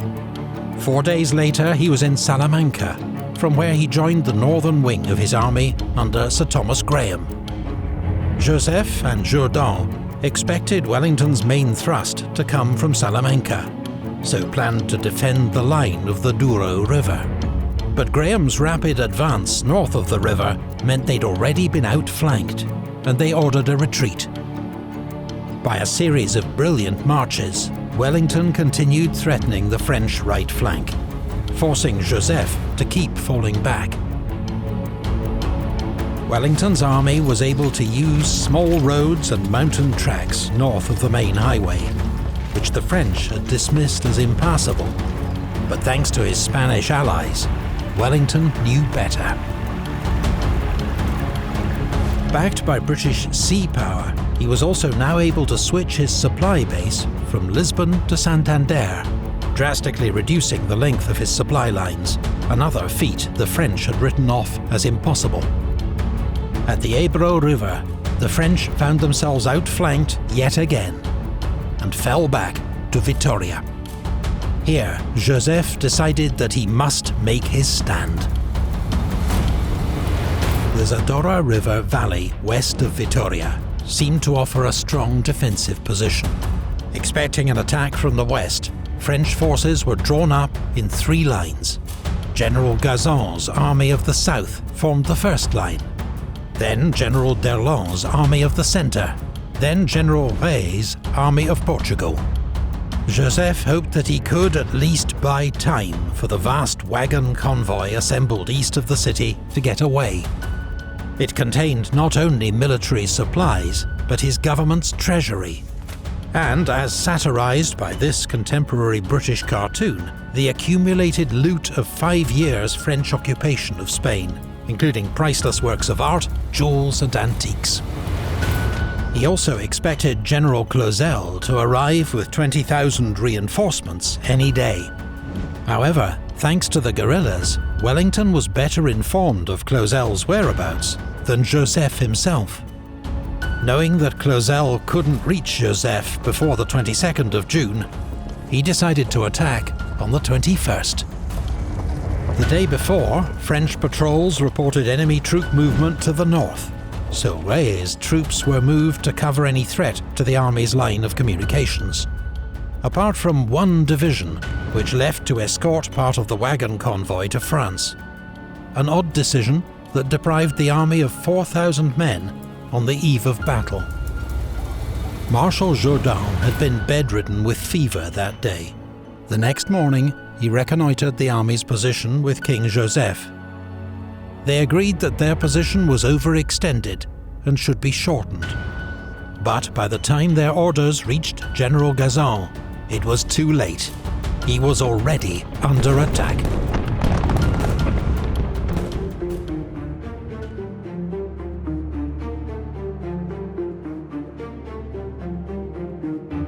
Wellington, enjoying the advantage in numbers for once, had decided to attack in 4 columns across a 10-mile front, with General Graham's left-hand column threatening Joseph's line of retreat. It was a bold plan, with the potential to trap and destroy Joseph's army, but required careful coordination and precise timing. Fortunately, the French had not thought it necessary to destroy any of the bridges over the Zadorra River, which was also fordable in several places. At 8 a.m, General Hill's column began its attack on the Allied right. Spanish and British troops advanced up the western heights of Puebla, driving off French skirmishers, and forcing General Gazon to send reinforcements to secure his left flank. Hill's troops then seized the village of Subiana, but French cannon fire and counterattacks prevented any further advance. Convinced that Hill's attack was the main assault, and that troop movements to the north were probably a diversion, Jourdan continued to send troops from the centre to reinforce the left. This was exactly what Wellington wanted, but at 11 a.m, he was waiting with growing impatience for his other columns to go into action. Lord Dalhousie's 7th Division, supposed to be leading the attack by the centre-left column, had got held up in the mountains, while further east, Graham's flanking move had got off to a cautious start. But seeing the size of the approaching force, General Rey decided to pull back his troops across the Zadora River. This encouraged Graham to get things moving. Colonel Longa's Spanish division advanced on Durana, held by Spanish troops loyal to King Joseph, and a bitter struggle for the village ensued. British and Portuguese infantry advanced against Gamara Mayor. They were soon engaged in bloody street fighting with the French. This scene shows an attack by the 4th King's Own Regiment of Foot and the 47th Lancashire Regiment. Though they succeeded in driving the French out of the village, they could not cross its bridge over the Zadora, which was expertly covered by French guns.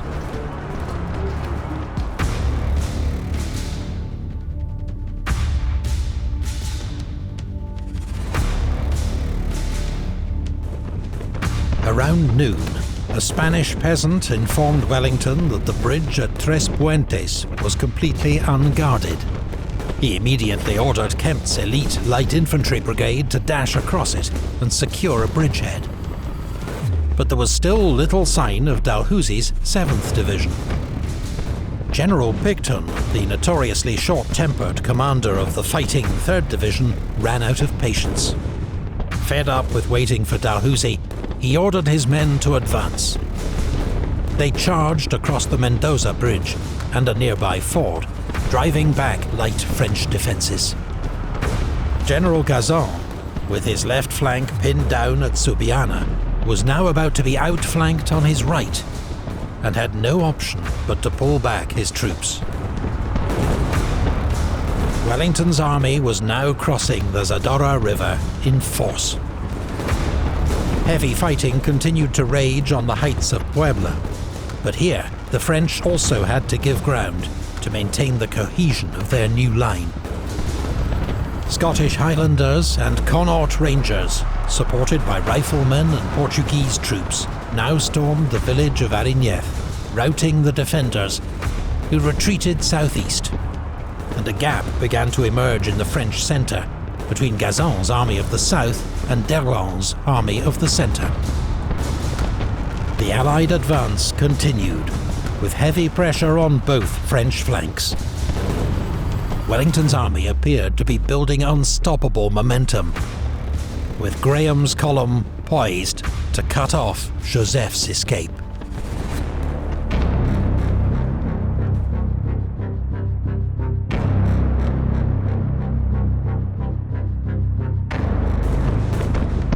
By 4 p.m, Wellington's army was formed up across the Zadora, ready to strike a decisive blow. But his infantry came under heavy fire from 76 French guns, blasting great holes in their ranks. Allied guns were brought forward to provide support. The biggest artillery duel of the Peninsular War began, more than 70 guns on each side. Allied skirmishers, exploiting the gap in the French centre near Gomecha, were able to work their way behind the French guns and shoot down their crews. Gazan found himself threatened on both flanks. But instead of trying to close up with D'Erlon to his north, on his own initiative he ordered a retreat that left D'Erlon's own left flank completely exposed. Around the same time, Longa's Spanish troops finally captured Durana, and rumours swept the French army that their escape route had been cut. D'Erlon's army of the centre fought on bravely, withdrawing to another new defensive line just 1 mile west of Vitoria. French guns kept up a steady fire on the advancing Allied lines, but once more the position was outflanked. Around 5:30 p.m, King Joseph bowed to the inevitable and ordered a general retreat.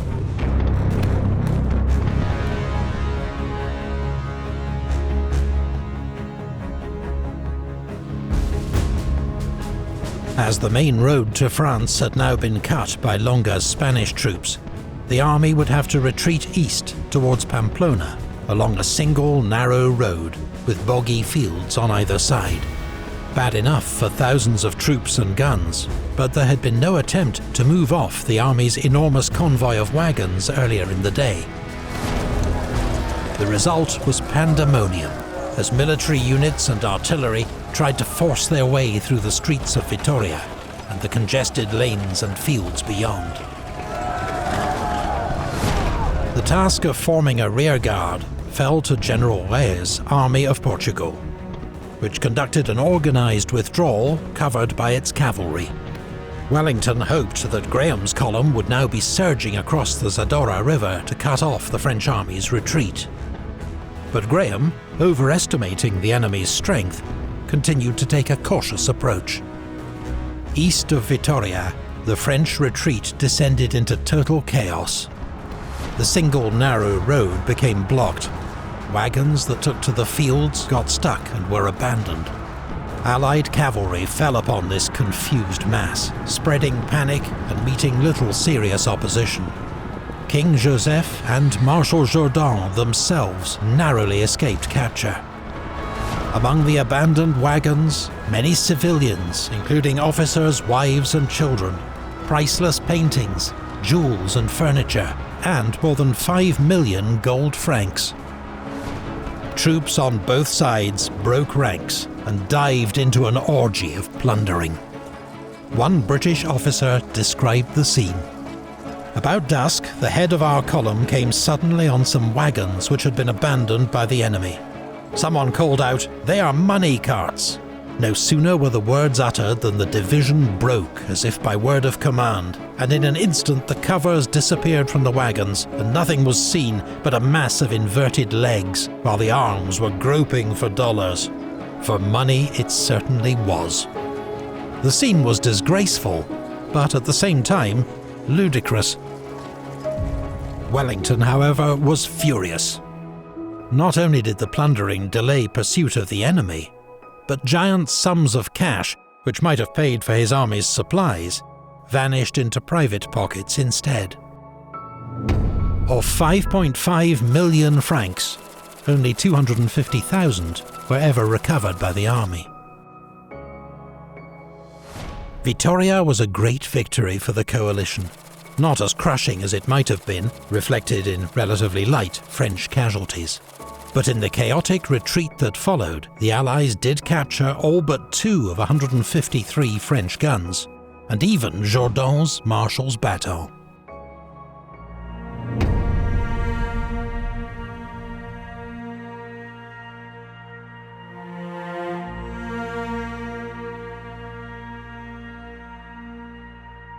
French military power in Iberia was broken.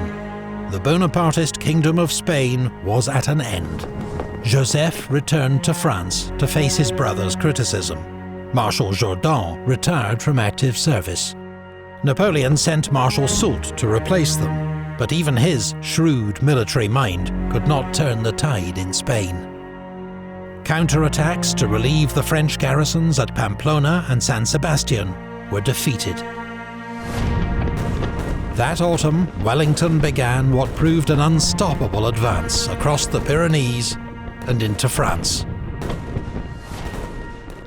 In southern Spain, where Marshal Suchet remained undefeated, the disaster at Vitoria forced him also to withdraw towards the frontier, leaving behind just a few isolated garrisons.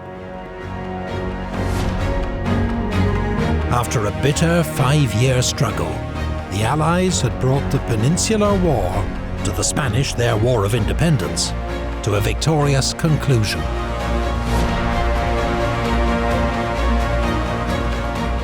It had been a long, hard road, steeped in blood and suffering. The alliance between Britain and Spain had been particularly treacherous to navigate. But ultimately, both nations had fought together with Portugal to drive the French back across the Pyrenees. New research provides a clearer insight than ever into the huge attrition of French manpower in Iberia.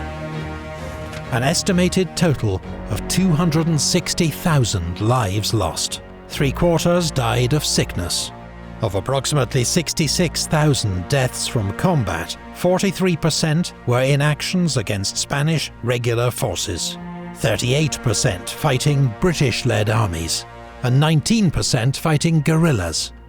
By contrast, British military deaths are estimated at 52,000, Portuguese 15,000, with many more thousands of civilian deaths, while Spanish deaths are unknown, though the country as a whole may have lost as many as 500,000 lives in 5 years of war and occupation. For Napoleon, this disaster had been an unnecessary and largely self-inflicted wound, an intervention born of arrogance and false assumptions, with dire strategic consequences. But as the Napoleonic Empire crumbled in Spain, an even greater struggle neared its climax in Central Europe, where Napoleon faced the most powerful coalition of his enemies yet. If the French Emperor was victorious in Germany, Wellington might soon be scrambling back across the Pyrenees. The fate of Europe was about to be decided at the Battle of Leipzig.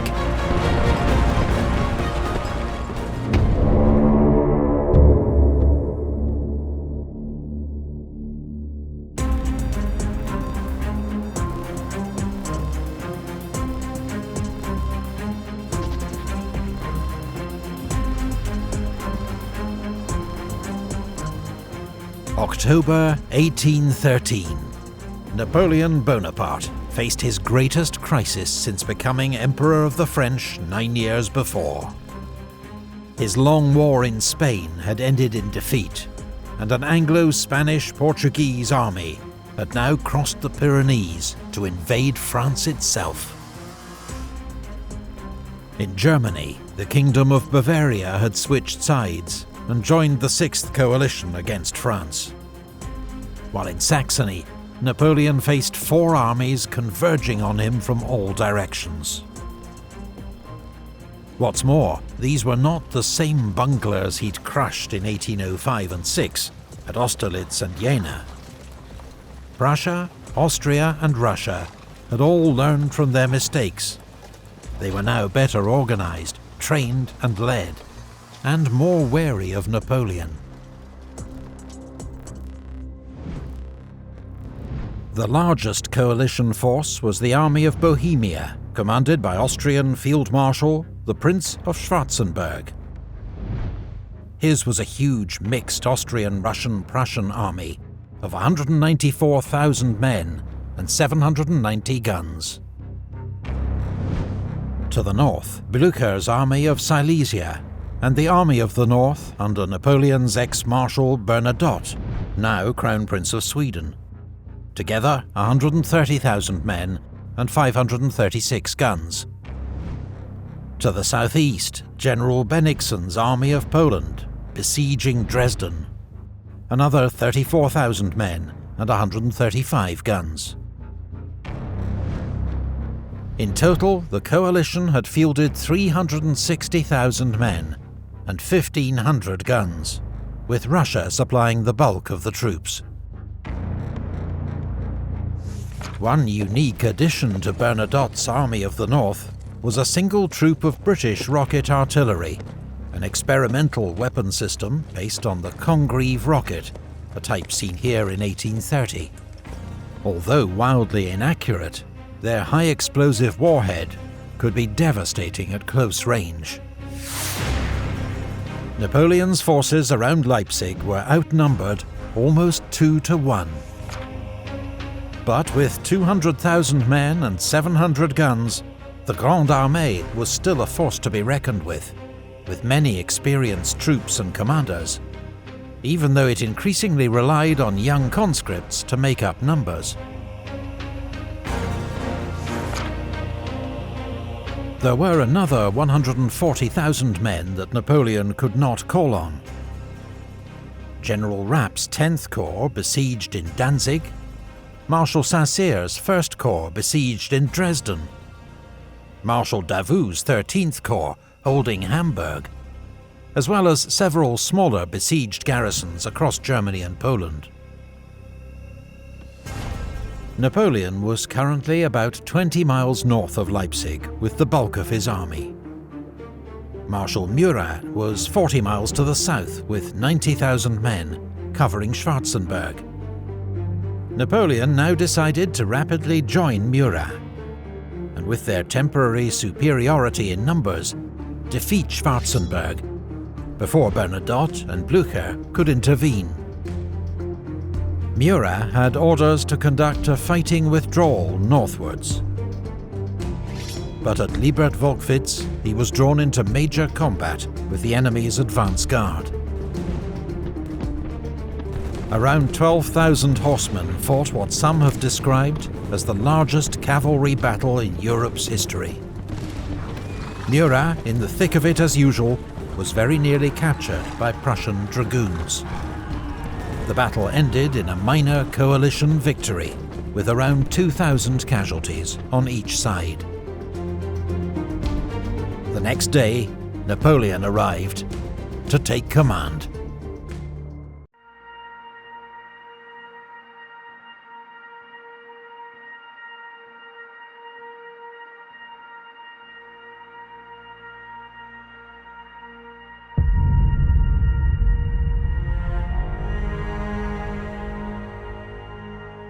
By the 16th of October, Napoleon had concentrated most of his forces south of Leipzig. Field Marshal Schwarzenberg, meanwhile, against Russian advice, had deployed his army on either side of the Pleiße River, which would hinder his movements throughout the battle. Napoleon had entrusted the northern sector to Marshal Ney, with orders to keep an eye out for Blücher and Bernadotte. But Napoleon didn't expect them for at least another day, and so Ney had orders to transfer most of his troops south for the attack on Schwarzenberg. Schwarzenberg, however, knew that Blücher and Bernadotte were closer than Napoleon suspected, and that Bennigsen was also marching up from Dresden. This was the moment the coalition had been waiting for. All their armies converging on Napoleon, with overwhelming superiority in numbers. However, the coalition's headquarters were nothing like Napoleon's, where one man's will decided all. Schwarzenberg had to attempt to coordinate the actions of 3 large armies from 3 separate states. And although he was commander-in-chief, his plans still needed to be approved by Emperor Alexander, the supreme commander, whilst he also managed relations with the King of Prussia and the Emperor of Austria, all of whom were present at his headquarters. The plan finally agreed was for General Wittgenstein's corps group to lead an attack in 4 main columns, with 2 Austrian flanking attacks west of the Pleiße. At 8 a.m, a bombardment began along the line, as Russian, Austrian and Prussian infantry regiments advanced across cold, muddy fields. Wachau soon fell to Russian infantry, but French artillery fire made it impossible for them to advance further. Victor's Second Corps then counterattacked, retaking the village at bayonet point. Wachau would change hands twice more that morning. These bloody contests for small Saxon villages would come to typify the fighting around Leipzig. At Markkleeberg, Kleist's Prussian Second Corps drove out the Polish defenders after bitter fighting, while on the left bank of the Pleiße, Merveldt's Austrian Second Corps struggled across broken ground to attack well-defended villages. Their assault on Konnewitz stalled, but with heavy losses, the Austrians got a toehold in Dörlitz. On the right flank, around 10 a.m, Klenau's 4th Corps occupied the high ground of the Kolmberg and fought its way into Liebert-Volkwitz. Napoleon, observing from Gallows Hill, ordered up Augereau's 9th Corps and the Young Guard in support. MacDonald's 11th Corps was now also arriving in position on his left. His troops retook the Kolmberg and counterattacked Liebertwolkwitz, driving out the Austrians and pursuing them over the fields beyond. The advance was only halted when Russian Cossacks were sighted on their open left flank, a warning that Bennigsen's army was not far off. The coalition offensive was going nowhere, with most of its modest gains lost to French counterattacks. But there was one sector where the coalition had more success that morning. General Goulay's Austrian Third Corps, with orders to threaten Napoleon's line of retreat, advanced over marshy ground towards Lindenau. Ney had to divert Bertrand's Fourth Corps to reinforce the village and ensure the road to France was kept open. Napoleon was waiting for Ney's reinforcements before launching his attack on Schwarzenberg, but now Fourth Corps was tied down at Lindenau. And there was more bad news from Ney. Blücher's army of Silesia was approaching from the northwest. Marmont's 6th Corps had to turn about to keep the Prussians at bay.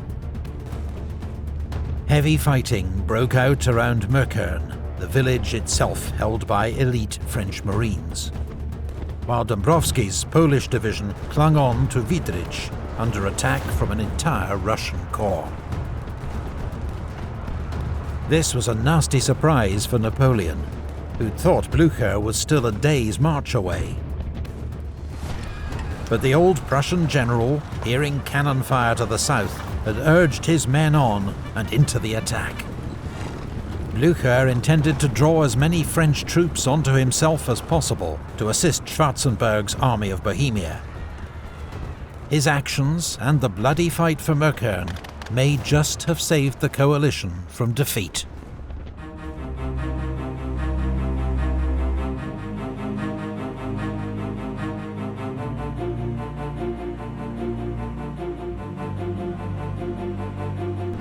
Napoleon was outnumbered across the whole battlefield, but in the south he still had a numerical advantage, not as large as he'd hoped, nor likely to last long.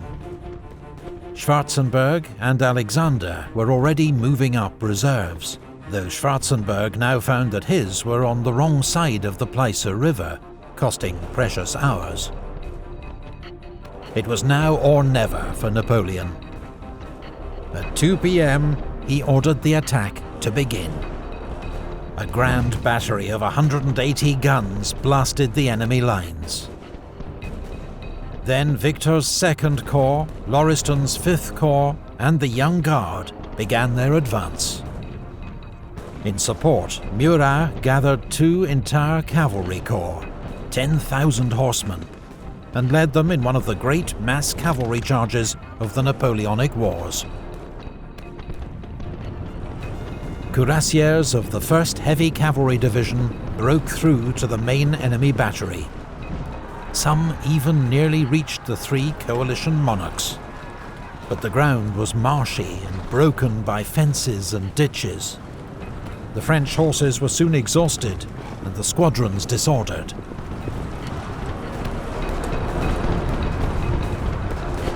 Austrian cuirassiers and Russian Guard cavalry were coming up from the south. When these fresh Allied cavalry reserves charged the French, a great melee ensued, but the French were eventually driven back to their start line. Maison's division of the 5th Corps was involved in a desperate struggle for Geldengossa. The fighting swept back and forth through the village, the streets filling with dead and wounded from both sides. But as Russian and Prussian Guard regiments arrived to reinforce the village, the French were forced to fall back. Around 4 p.m, the Austrian Reserve Corps finally arrived and renewed the assault on Markkleeberg, one of the morning's objectives, which was finally secured. By 5 p.m. it was clear that Napoleon didn't have enough reserves to force a decisive outcome in the south. To the north, Meukern was being stubbornly held by French Marines with lethal close-range artillery support. But despite terrible losses, York's Prussian corps continued to attack. Marshal Marmont himself was wounded twice, but remained in command. Finally, a brilliant charge by Prussian hussars triggered a French rout. Meukern fell as Marmont's corps streamed back towards Leipzig. As dusk fell around 6 p.m, fighting died out across the battlefield. The first day of the battle had cost the French an estimated 25,000 casualties. The coalition at least 30,000. Napoleon had come close, but failed to land a decisive blow. The chance for victory was slipping from his grasp.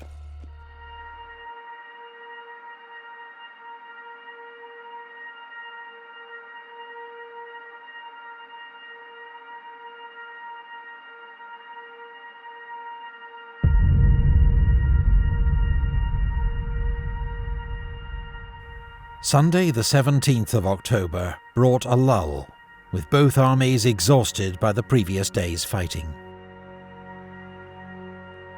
Napoleon needed to rest his troops and resupply them with ammunition, which was running dangerously low. He also sent a message to his father-in-law, Emperor Francis I, suggesting an armistice and finally offering concessions. But the Allies were no longer interested. They knew time was on their side.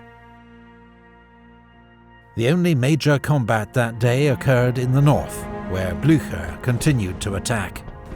Russian infantry stormed Eutrich and Gorlice.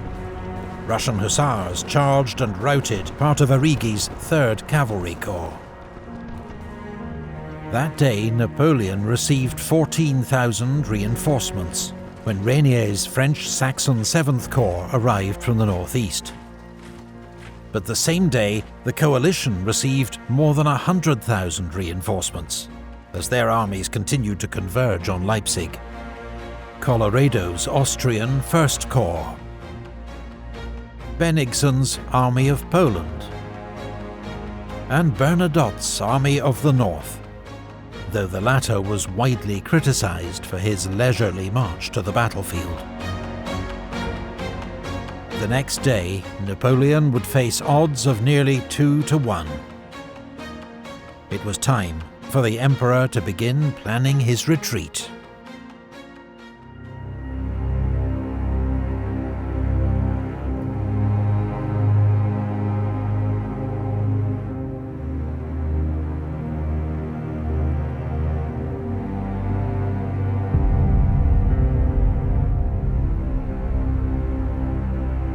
On Monday morning, the sun shone across 40 square miles of battlefield, on which nearly 500,000 troops and 2,000 cannon were assembled. Soldiers from France, Germany, Russia, Austria, Poland, Italy, Sweden, the Netherlands, and even Britain. This was truly the Battle of the Nations. In preparation for his withdrawal, Napoleon pulled back his forces into a tighter defensive perimeter, and ordered Bertrand's 4th Corps to march west to secure the army's line of retreat.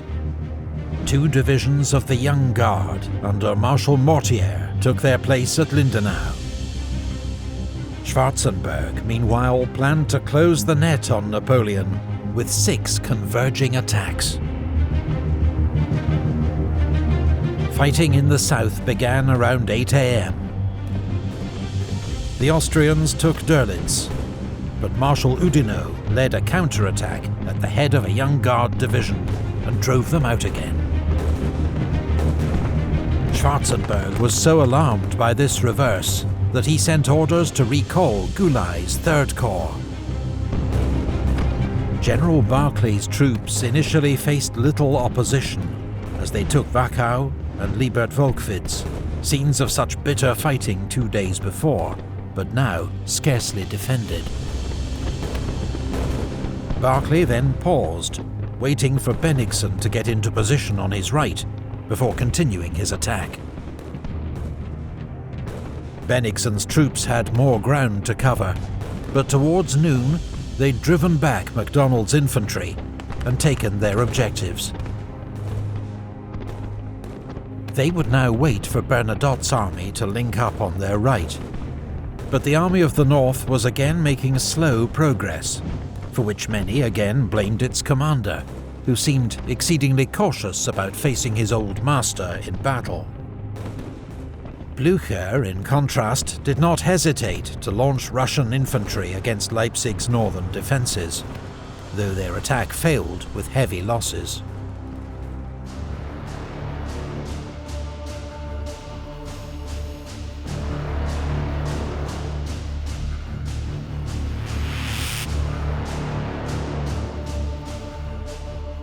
By 2 p.m, Napoleon was hard-pressed on all fronts, but holding his own. His attention was now focused on Probstheide, key to his southern front, under attack from Kleist's Prussian 2nd Corps. French troops had turned the village into a fortress and inflicted terrible losses on the advancing Prussians. Probstheide was soon engulfed in smoke and fire, as fighting raged on all sides. Some Prussian regiments lost half their men attacking the village, while 3 French generals were killed as they organised its defence. Napoleon even sent in Friant's division of the Guard to reinforce the position.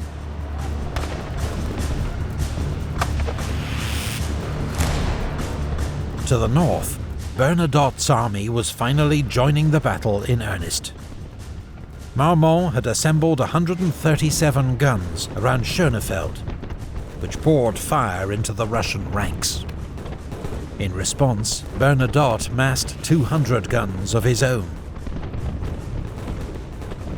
The fields were soon strewn with the dead and wounded, as the sheer weight of fire made it impossible for either side to advance.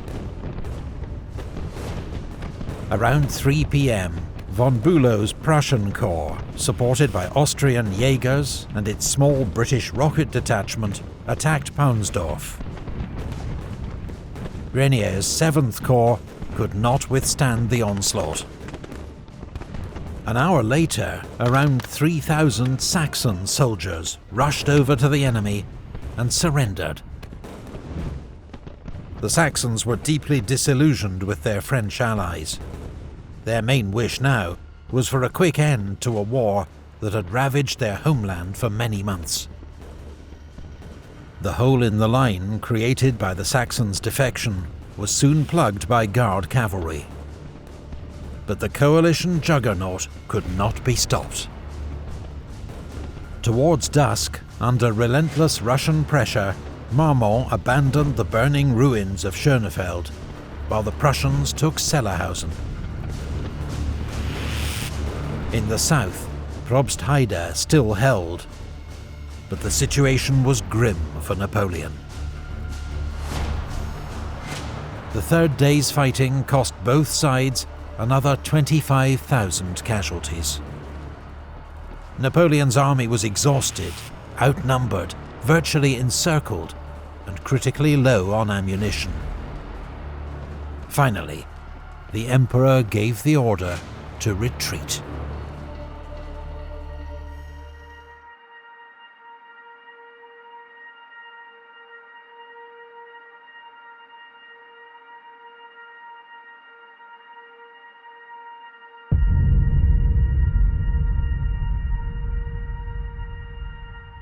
Overnight, under cover of darkness and early morning fog, the French army withdrew behind Leipzig's walls, and at 4 a.m. began its retreat west, crossing the single bridge over the Elster River that led back to France.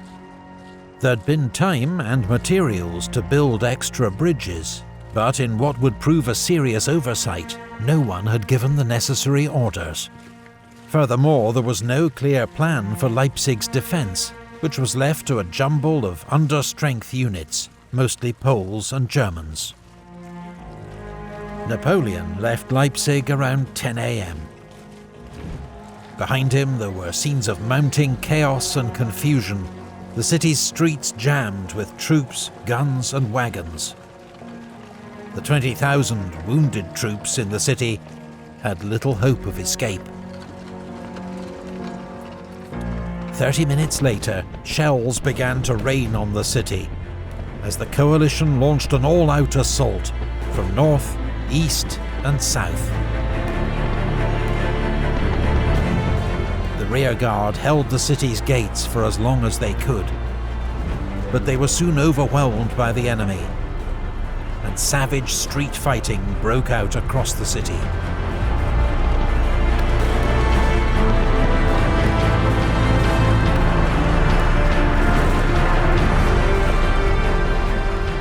A barge packed with gunpowder had been moored beneath the Elster Bridge, so that it could be quickly destroyed after the rearguard crossed. Around 2 PM, a corporal lit the fuse when he saw Russian soldiers on the far bank, even though the bridge was still packed with troops, wagons and horses.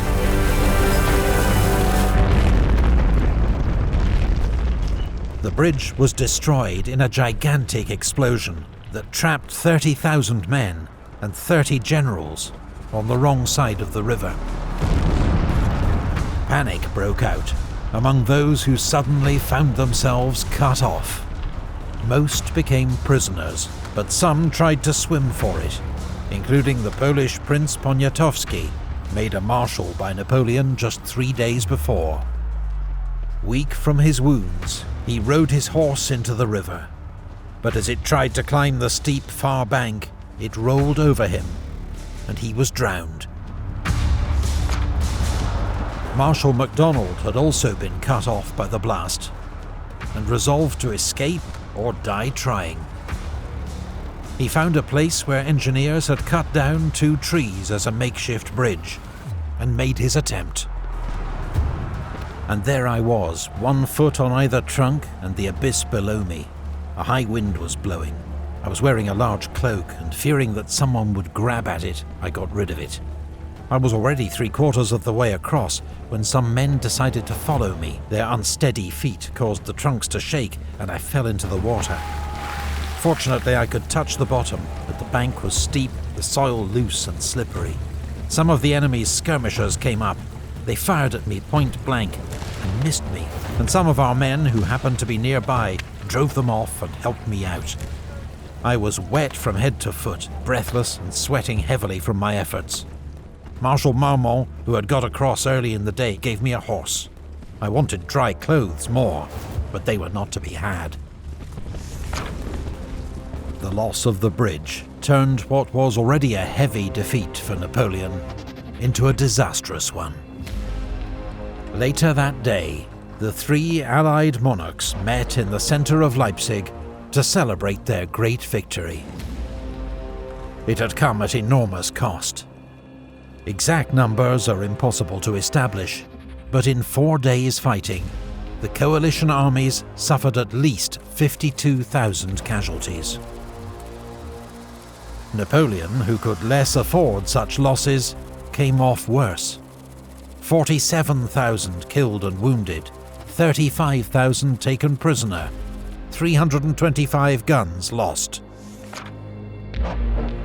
More men were killed and wounded at Leipzig than in any European battle before the First World War. Sir George Jackson, the British ambassador to Austria, rode over the battlefield with Metternich, the Austrian foreign minister, 2 days later.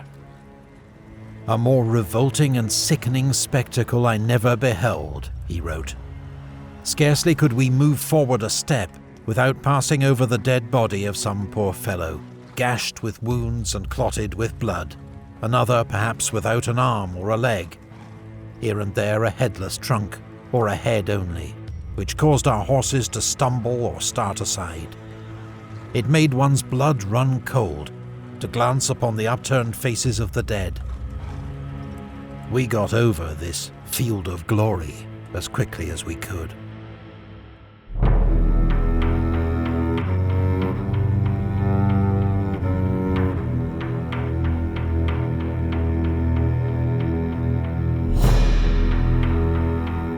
Napoleon had suffered a calamitous defeat. He had lost the battle for Germany. His domination of Europe appeared at an end. With 80,000 survivors, he began a fighting retreat to the French border. There was now no chance of rescue for the 100,000 men trapped in garrisons across Germany and Poland, though some would hold out for another 5 months. Marshal Murat took his leave of the Emperor, assuring him of his loyalty, but secretly planning to cut a deal with the Allies to save his throne in Naples. It was the last time the two men saw each other. 11 days after the Battle of Leipzig, Napoleon's former allies, the Bavarians, tried to block his escape at Hanau with 40,000 men. The Bavarian commander, von Wrede, had served with Napoleon in many campaigns. But on seeing his deployment for battle, Napoleon remarked, "I made him a count, but I couldn't make him a general." The French Emperor then ordered the Imperial Guard to lead an attack that forced the enemy to fall back in disarray.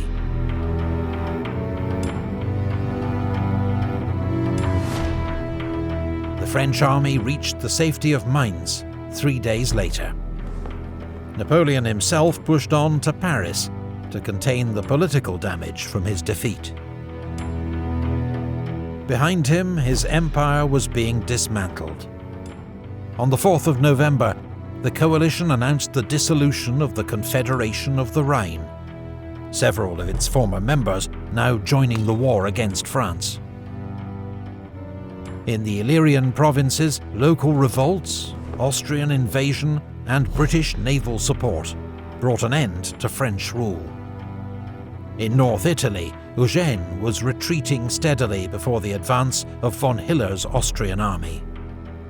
While in Hamburg, Marshal Davout, with 34,000 troops, would soon be cut off and under siege. Napoleon's situation was desperate. But in the next campaign, fought for France itself, Napoleon would prove that he was still the master of war.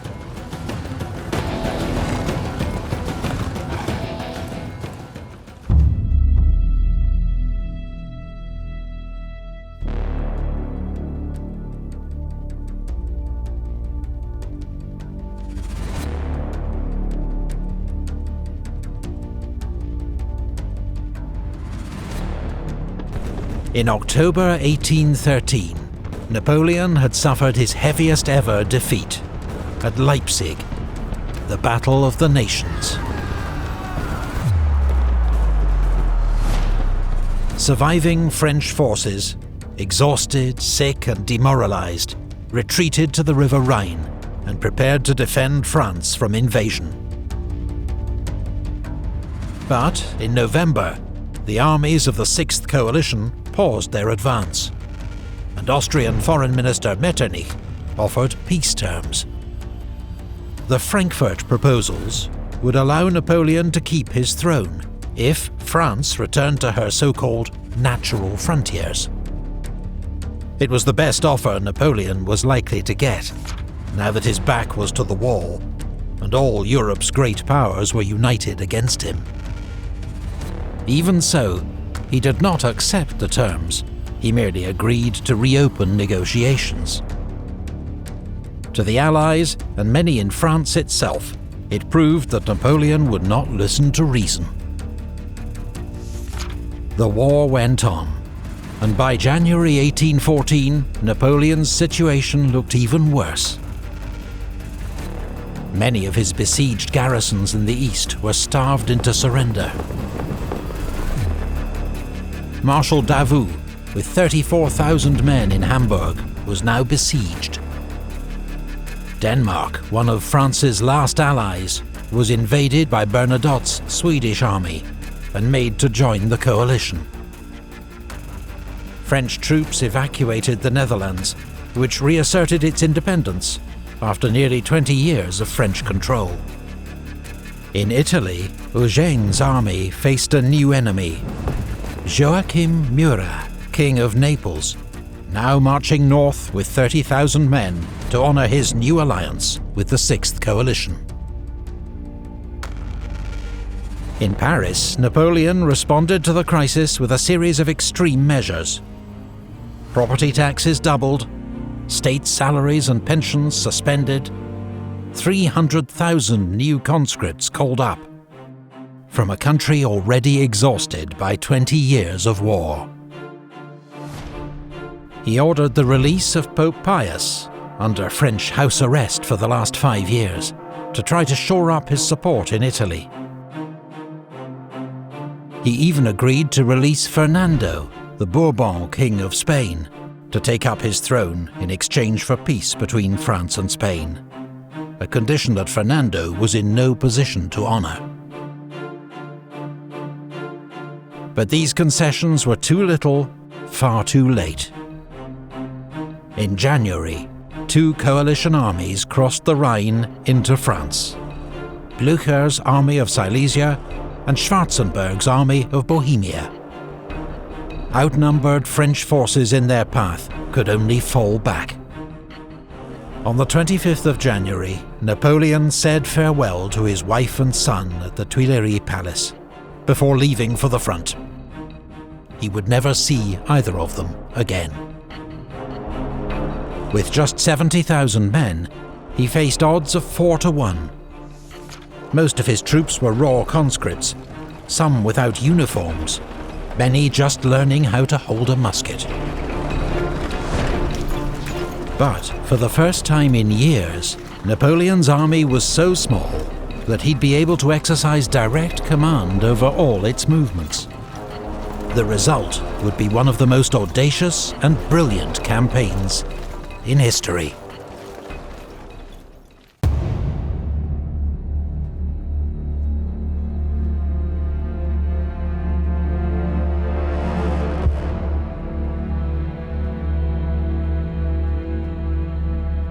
The battle for France would be fought east of Paris, mostly across Champagne, a flat region divided by the rivers Marne and Seine and their tributaries.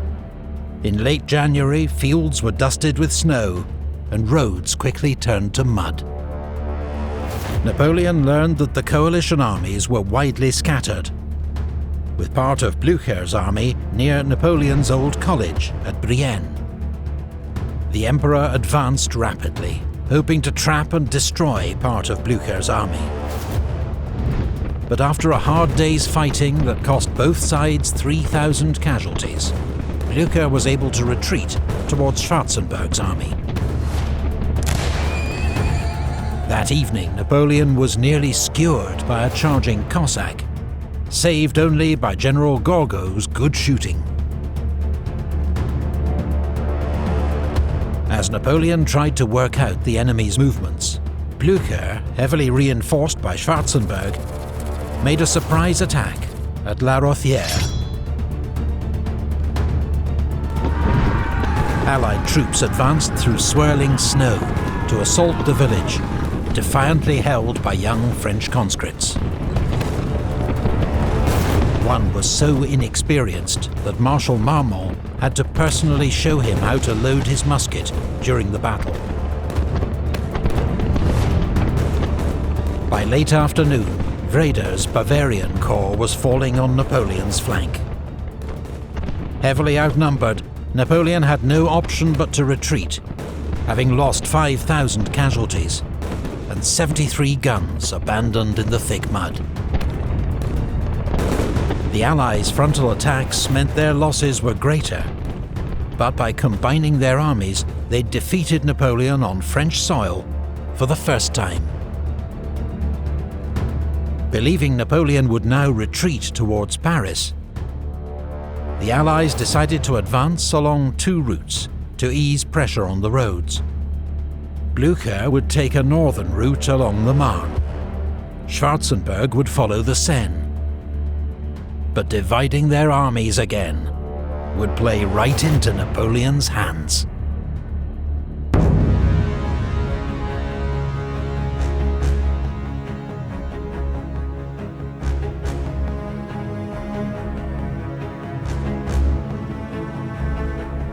After 2 days to reorganize, Napoleon continued his retreat to Nogent, where he learned that the Allies had split their armies.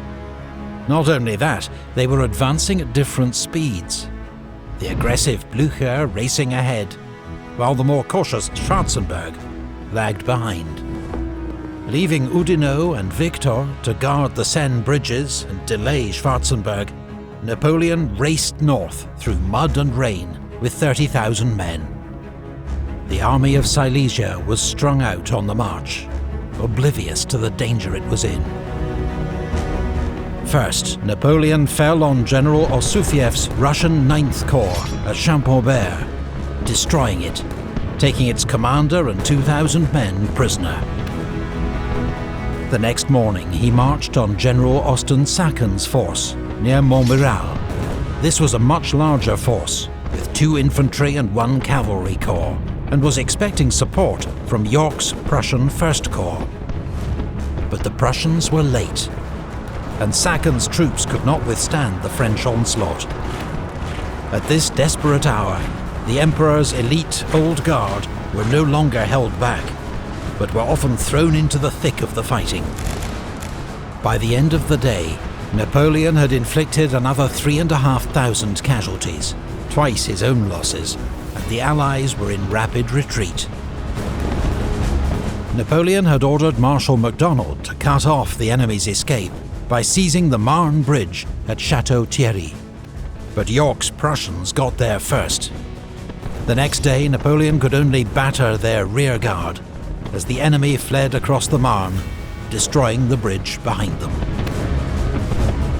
Sending Marshal Mortier to rebuild the bridge and continue the pursuit, Napoleon doubled back to rejoin Marmont, who had been left to keep watch on Blücher. Napoleon attacked at Vauchamp, using General Grouchy's cavalry to outflank Blücher's army, which was soon in headlong retreat. A merciless French pursuit inflicted 6,000 Prussian and Russian casualties. Napoleon lost just 600 men. Napoleon had taken on an enemy army almost twice his size, and beaten it 4 times in just 6 days. Blücher had lost an estimated 15,000 casualties in battle, and another 15,000 in smaller engagements, as stragglers or deserters. For now, the Army of Silesia had been scattered and neutralized. But in the south, Marshals Victor and Oudinot had not been able to prevent Schwarzenberg's Army of Bohemia from crossing the Seine in 3 places. Austrian troops were now just 40 miles from Paris. Leaving Mortier and Marmont to keep watch on Blücher, Napoleon raced south. Schwarzenberg, alarmed by news of Blücher's defeat and of Napoleon's approach, immediately ordered a retreat. It was too late for Wittgenstein's advance guard, routed at Montmain with 2,000 casualties. Napoleon sent Victor's 2nd Corps to seize the bridge at Montereau, but was so infuriated by its slow progress that he sacked Victor and gave his corps to General Gérard. The next day, at the Battle of Montereau, the French drove the Allied Württemberg Corps back across the river, with 30% losses. According to some accounts, the Emperor sighted the French cannon himself, as he had at Lodi 18 years before. Napoleon had the Allies on the run, but how long could it last?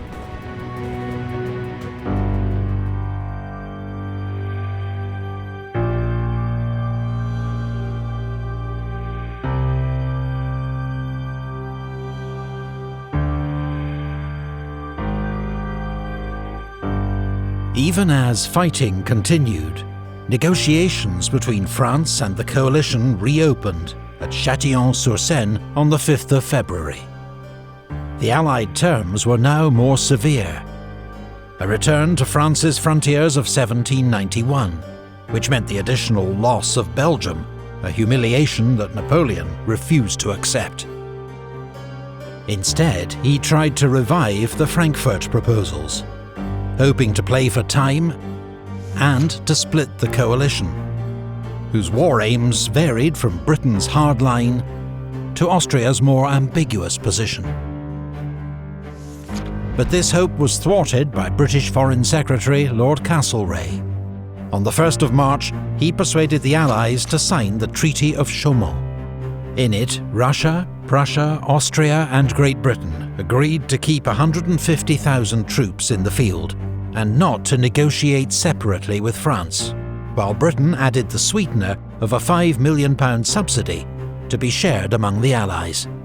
The treaty's secret articles specified common war aims, including the future independence of the German states, Switzerland and Italy, while Spain was to be returned to the Bourbons and Holland to the House of Orange. The four powers even agreed that once they'd defeated Napoleon, they'd form a 20-year defensive alliance to maintain peace in Europe, a sign of their newfound commitment to each other. A split in the coalition had been Napoleon's last, best hope for a favourable peace. That was gone. And news from across the country was bleak. French cities were surrendering to the Allies without a fight. Nancy, Dijon and Mâcon had all fallen. In the south, Wellington defeated Marshal Soult at Orthez, forcing him to fall back on Toulouse. 2 weeks later, as British troops approached the city of Bordeaux, it declared loyalty to France's Bourbon kings. The mayor himself rode out to greet the British, bearing a white cockade, the sign of Bourbon allegiance. Napoleon's hope for a nation in arms to resist the Allies had not materialized. Allied troops, particularly Cossacks, often robbed French civilians and committed some atrocities. French peasants took revenge when they could, but there was no guerrilla war to mirror what French troops had encountered in Spain or Russia. The chief desire among ordinary French people was for peace, at almost any price.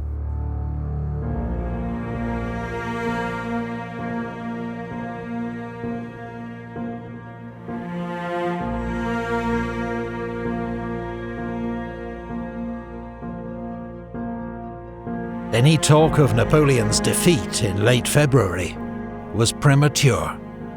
The French Emperor was driving Schwarzenberg's Army of Bohemia before him, even though it was twice his size. But Schwarzenberg scrambled to safety behind the River Aube. Napoleon knew he had to land another decisive blow soon, so turned his attention back to Blücher. After an aborted attempt to join forces with Schwarzenberg, Blücher had decided to resume his advance on Paris, gathering reinforcements en route, and with only Marmont and Mortier's weak corps to oppose him.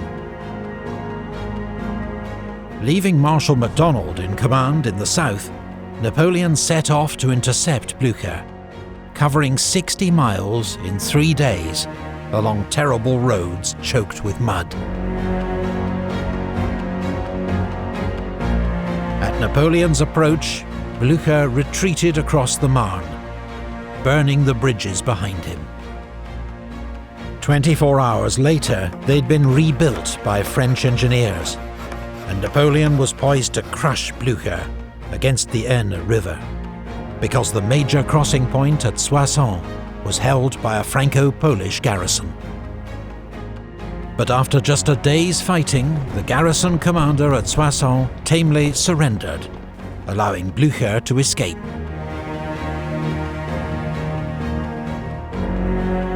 Napoleon continued his pursuit across the Aisne, still hoping to cut off the army of Silesia. But at Craon, he encountered Russian troops in a strong defensive position. The Russians fought stubbornly. The French finally forced the enemy to withdraw, but only at the cost of 6,000 casualties, including many irreplaceable veterans from Napoleon's guard. Napoleon pushed on to Laon. But by now, Blücher had concentrated his forces, 98,000 troops in all, and outnumbered Napoleon 2-1. French attacks were repulsed, while Marmont's corps was caught off guard by a late Allied counterattack and routed. Napoleon was lucky to avoid a much heavier defeat. Blücher, usually aggressive to the point of recklessness, was unwell and had been told Napoleon's army was twice as big as it was, leading him to act with unusual caution. Laon was a heavy blow to Napoleon.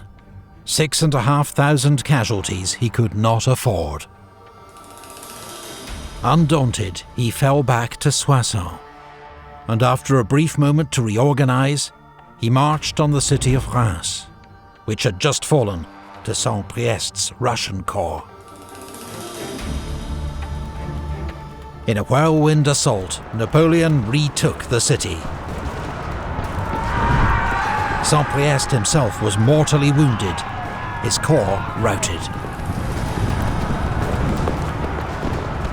Meanwhile, in the south, Schwarzenberg had resumed his offensive as soon as he found out Napoleon had gone north.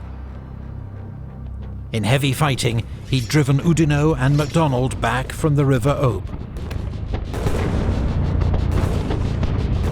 5 days later, the Allies had recaptured Troyes, as MacDonald retreated behind the River Seine. Now, after 4 days to rest and reorganize his battered army, Napoleon was coming south once more. Schwarzenberg, emboldened by news of Napoleon's defeat at Laon, decided that this time he would stand and fight. Napoleon advanced on Arcis-sur-Aube, ignoring reports that the enemy was not retreating as he believed, but gathering for battle. As heavy fighting broke out, Napoleon still believed he faced only the enemy rearguard. It was a nasty surprise to discover that he faced the entire might of the Army of Bohemia. 28,000 men against 80,000. In desperate fighting, Napoleon personally rallied fleeing troops and exposed himself to enemy fire, having his horse killed under him by an exploding shell. But the odds were too great. At the end of the second day, Napoleon was forced to order the retreat.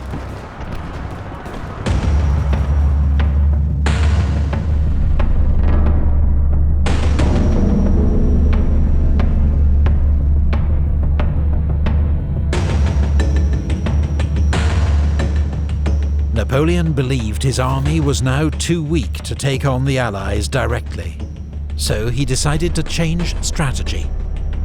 He would march into the rear of the Allied armies, join up with some of his isolated garrisons, and cut the enemy's lines of communication, forcing them to abandon their advance on Paris. But the Allies, until now always one step behind Napoleon, had just received crucial information. Talleyrand, the most brilliant French diplomat of the age, and the most slippery. He'd served France's monarchy, the Revolution, then Napoleon, until in 1807 he fell out irrevocably with the Emperor over foreign policy. He now believed that Napoleon was dragging France into ruin, and worked behind the scenes to ensure his downfall. From Paris, he wrote to the Russian Emperor Alexander at Allied headquarters, informing him that in the capital, support for Napoleon was crumbling, and the city's defences had been completely neglected. he urged the Allies to march immediately on Paris, without allowing Napoleon to distract them. Talleyrand's information was confirmed when the Allies intercepted a report from Napoleon's chief of police, General Savary, meant for the Emperor. The treasury, arsenals and powder stores are empty. We are completely at the end of our resources. The population is discouraged and discontented, wishing peace at any price. As Napoleon advanced on Saint-Dizier, the Allies sent General Wintzingerode and 10,000 cavalry to harass his army and to screen their own movements. Then began their march on Paris.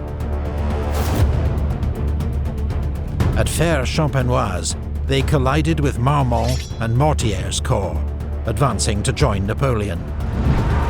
An entire National Guard division, 5,000 men, was virtually wiped out as the marshals suffered a crushing defeat. Napoleon feared that the fall of Paris would be a fatal blow to his regime. His political authority and ability to wage war might not recover. So, when he received news of the Allies' movements, he tore up his plans and ordered a forced march back to Paris, intending to lead its defense in person. Napoleon's wife and son were evacuated from the capital, along with most of his ministers. His brother, Joseph, the ex-king of Spain, was in charge of the city's defences, but had done little. Paris was awash with rumours of treachery and defeat. Marmont and Mortier were able to reach Paris before the Allies, adding their troops to the garrison. It now totaled 37,000 men, including some hardened veterans of the Guard, but many more young conscripts, while a third were part-time soldiers of the National Guard. The Allies had 120,000 seasoned troops outside the city, and given the urgency of taking Paris before Napoleon could intervene, their elite guards and grenadier divisions would lead the way. On the 30th of March, they began their assault from the north. Heavy fighting raged throughout the day. The city's defenders fought bravely, inflicting several thousand casualties on the advancing enemy. But defeat was inevitable. That night, to save Paris from destruction, Marshal Marmont agreed to surrender the city, on condition the garrison was permitted to leave with its weapons. At the Hôtel des Invalides, the 71-year-old Marshal Serrurier oversaw the burning of 1,400 flags and standards captured from France's enemies, as well as Frederick the Great's sword and sash, so they would not fall into Allied hands. Napoleon was just 15 miles from Paris when he was informed of the city's surrender. He sat with his head in his hands for 15 minutes.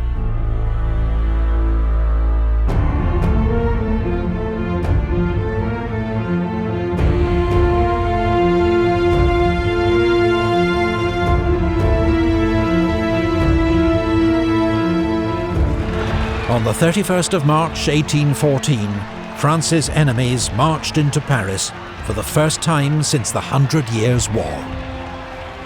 Parisian crowds cheered the three Allied monarchs, bringers of peace. Everyone in Paris was suddenly a royalist once more.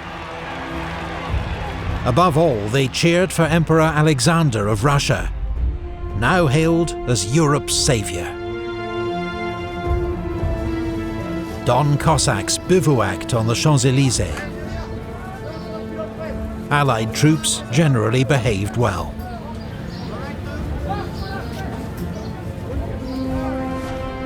"35 miles away, Napoleon was at Fontainebleau with 36,000 men all of them hungry and exhausted after their 100-mile forced march. Nevertheless, Napoleon began planning an immediate advance on Paris. But for the first time, he faced unanimous opposition from his ministers and marshals, including Ney, MacDonald, Oudinot and Berthier. They reminded him of his oath to act for the good of France. He accused them of disloyalty, acting only to save themselves. They told him the war was lost, and he must abdicate in favour of his son if possible. On the 4th of April, Marshal Marmont surrendered his entire corps to the coalition, which was marched over to the enemy lines against the wishes of many of its officers and men. This was a devastating blow to Napoleon, and encouraged the Allies to reject his offer of a conditional abdication in favour of his son. 2 days later, he abdicated without conditions. The Allied powers having proclaimed that the Emperor Napoleon is the only obstacle to the re-establishment of peace in Europe, the Emperor Napoleon, faithful to his oath, declares that he renounces for himself and his heirs the thrones of France and Italy, and that there is no personal sacrifice, including his life, that he is not ready to make in the interests of France. Napoleon's abdication was formalized by the Treaty of Fontainebleau, by which he was allowed to keep the title of emperor, become sovereign of the small island of Elba, and retain a bodyguard of 400 men. News came too late to prevent Wellington's attack on Toulouse, leading to a costly and pointless battle, with more than 7,000 casualties.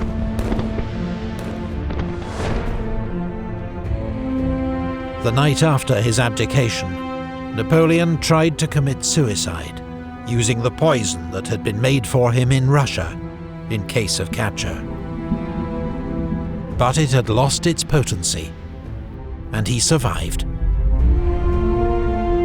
2 weeks later, Napoleon bade farewell to his old guard at Fontainebleau Palace, and began his journey into exile.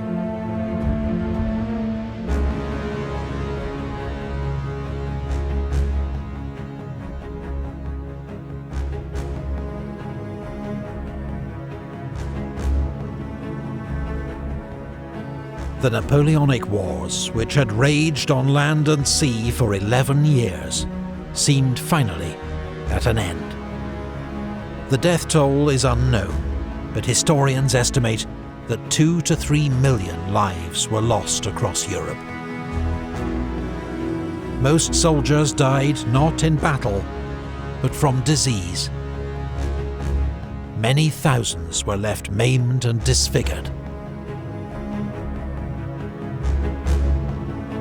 For most of this period, Napoleon was master of Europe, imposing treaties on humbled enemies, redrawing frontiers, overthrowing old regimes, and making new kings.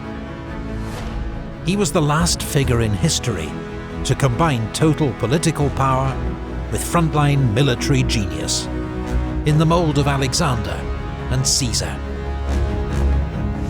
But it seemed Napoleon's reign was to end in abject military defeat. However, exile on Elba did not prove to Napoleon's taste. In less than 10 months, he would return to France to fight one last great campaign to reclaim his throne.